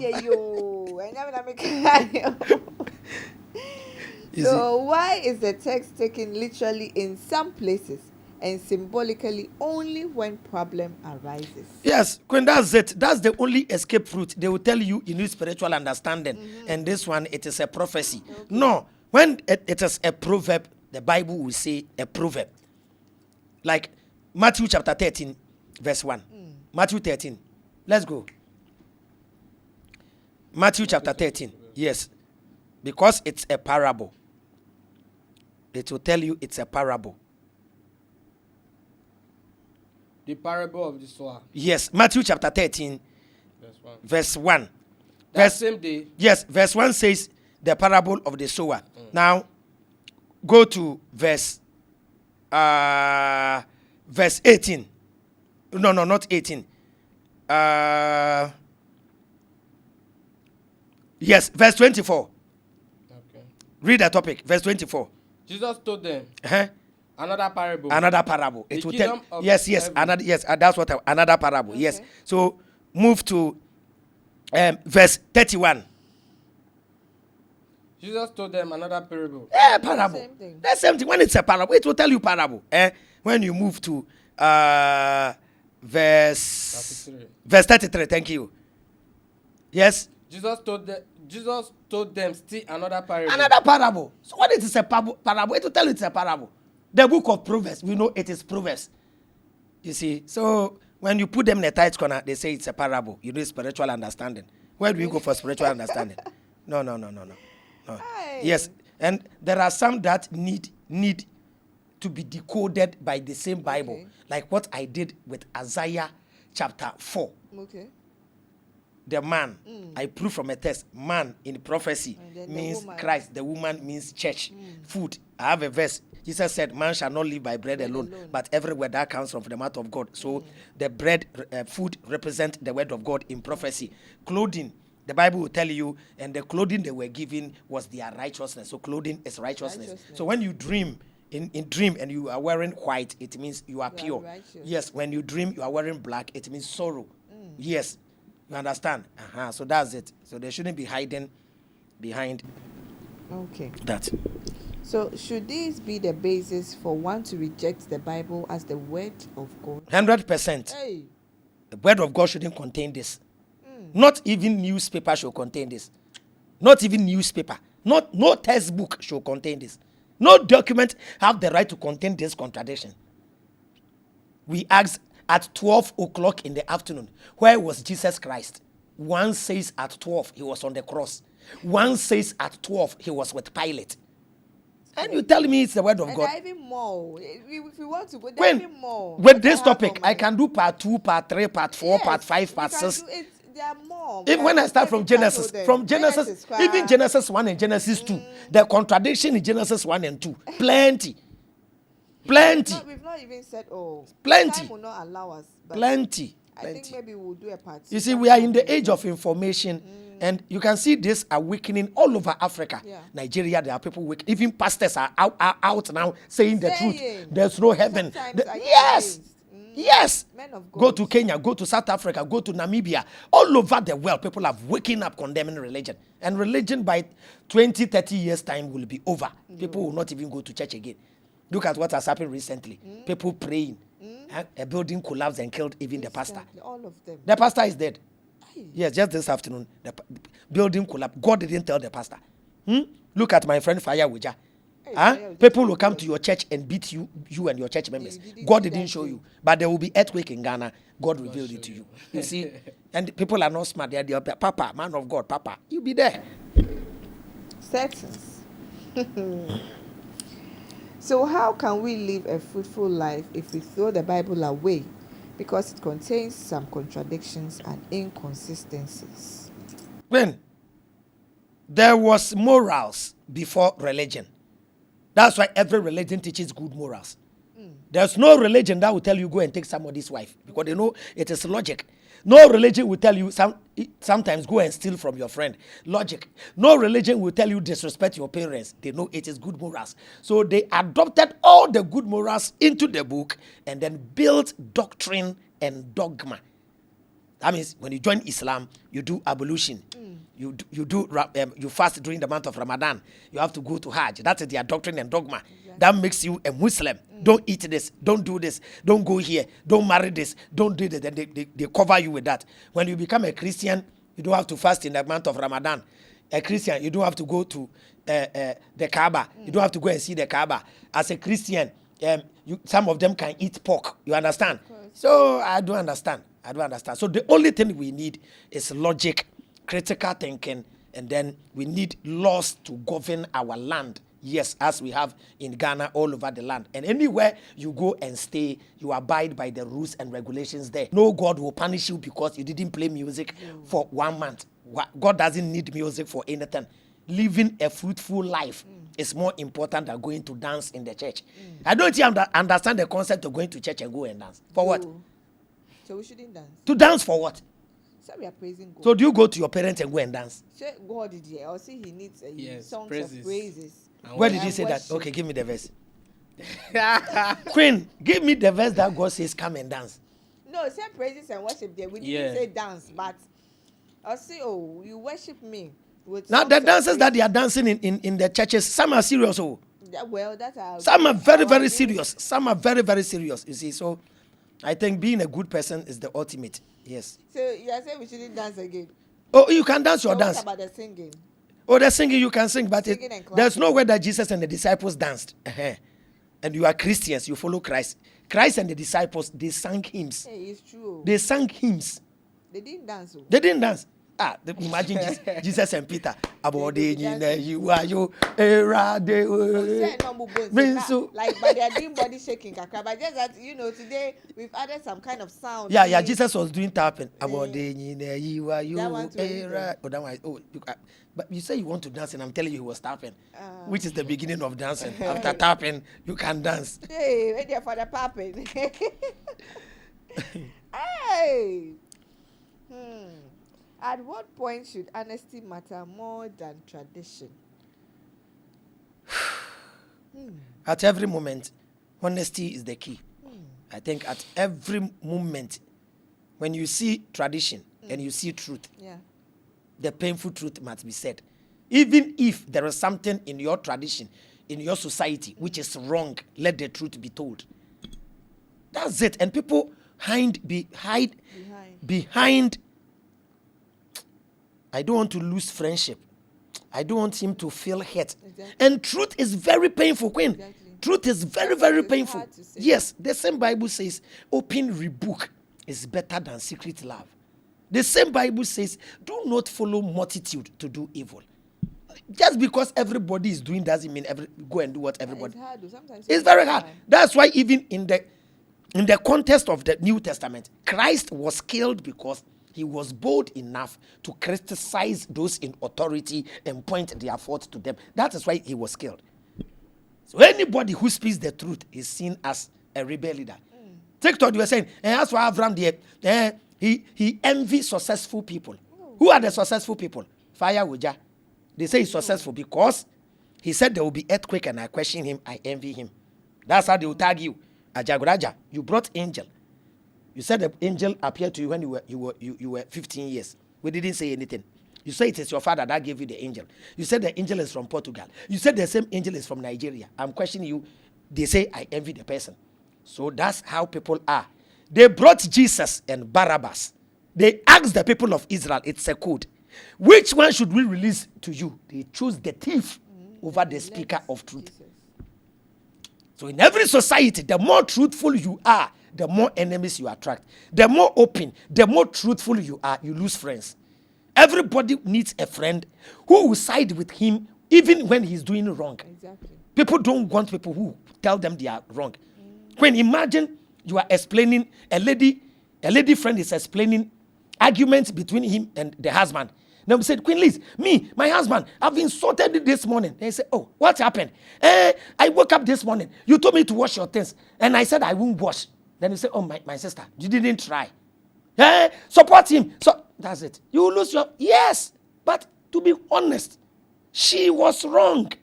And these are the kind of people we want. When I was having church 9 branches, I saw this. Between continuing the church and then making money. Closing down the church and speaking the truth. Yes, I've suffered a lot. Yes, it comes with a price. It's not easy saying the truth.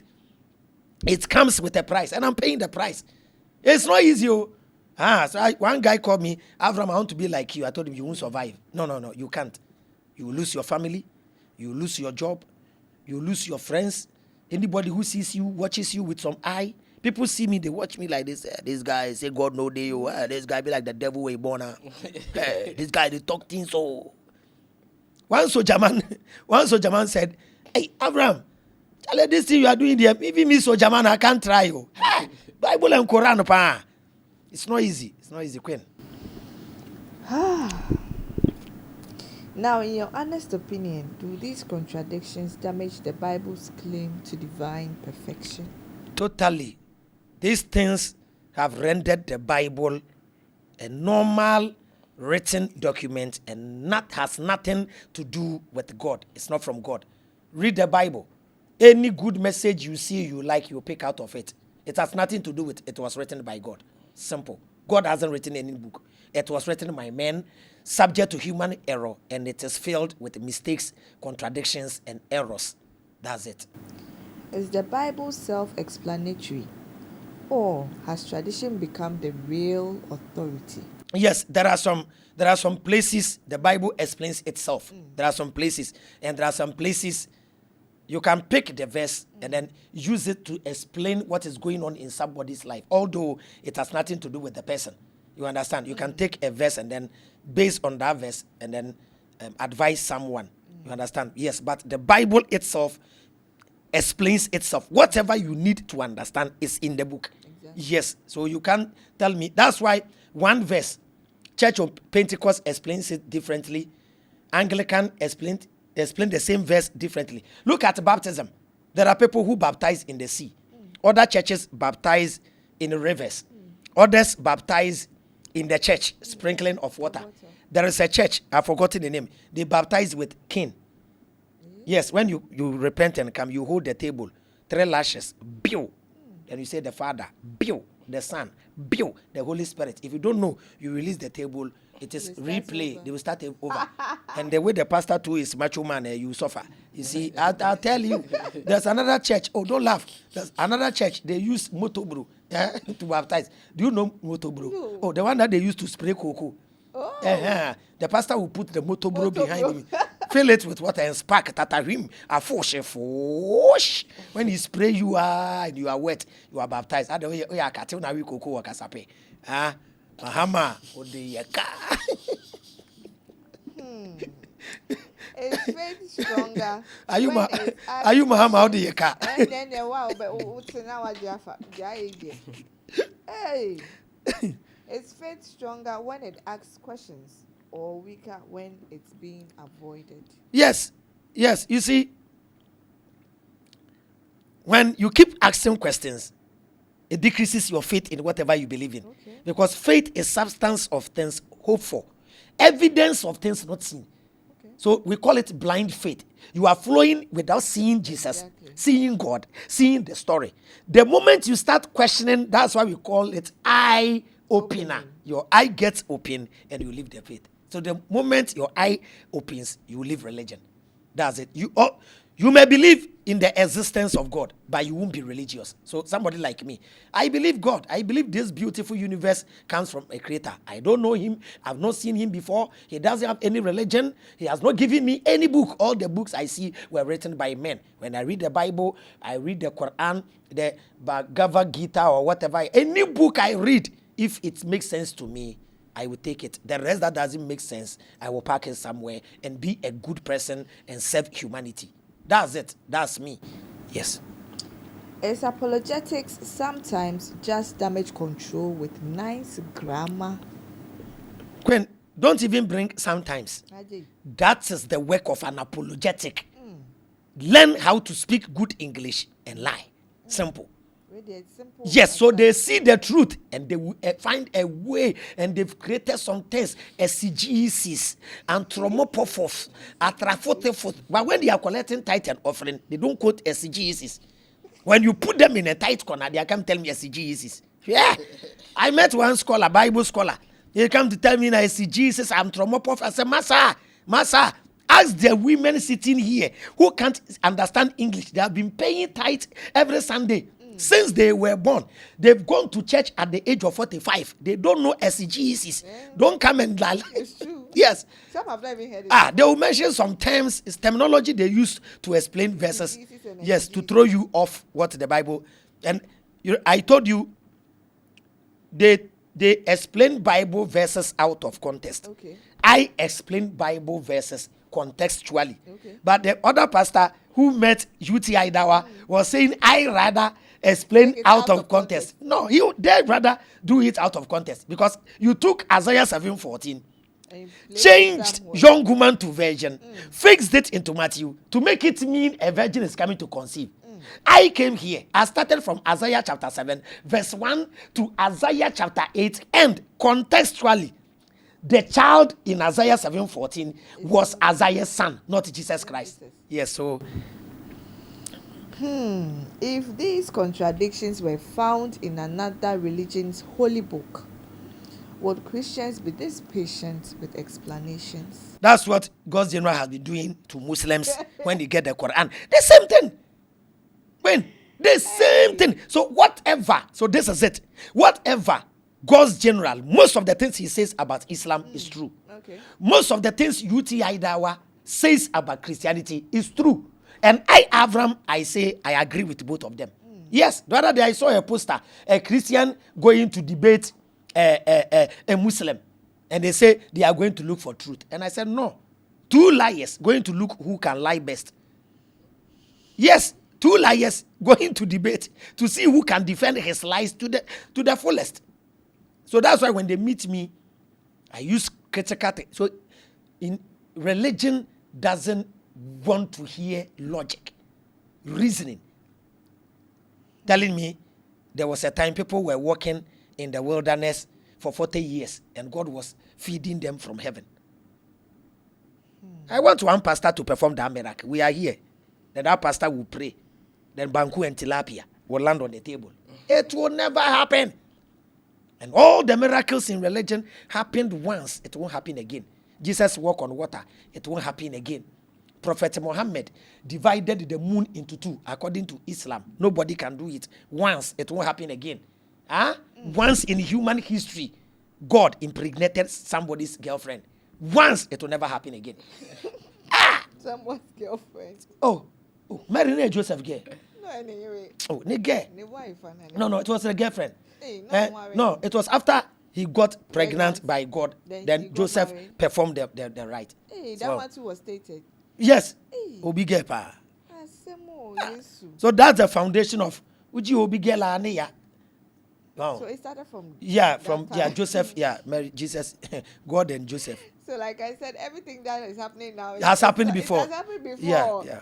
So I mean, we shouldn't just get agitated over things too much. I mean, this was a very good conversation, and I must say, even though I'm a Christian, I have, been enlightened so much. I've learned a lot today, thanks to our man Avraham Ben Moshe. And I would like to say a very big thank you to him for joining us, and to my reader as well, yes, for also bringing the text directly into the conversation. Thank you to you.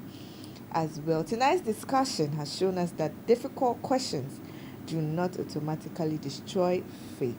And they do test the strength, honesty, and depth of what people do believe in. Whether you see these passages as contradictions, mistranslations, context issues, or evidence of human involvement in the scripture, one thing is certain.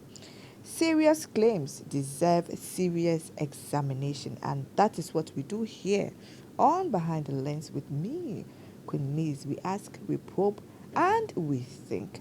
Until we come your way, same time next week. See you in the next one. It's bye for now.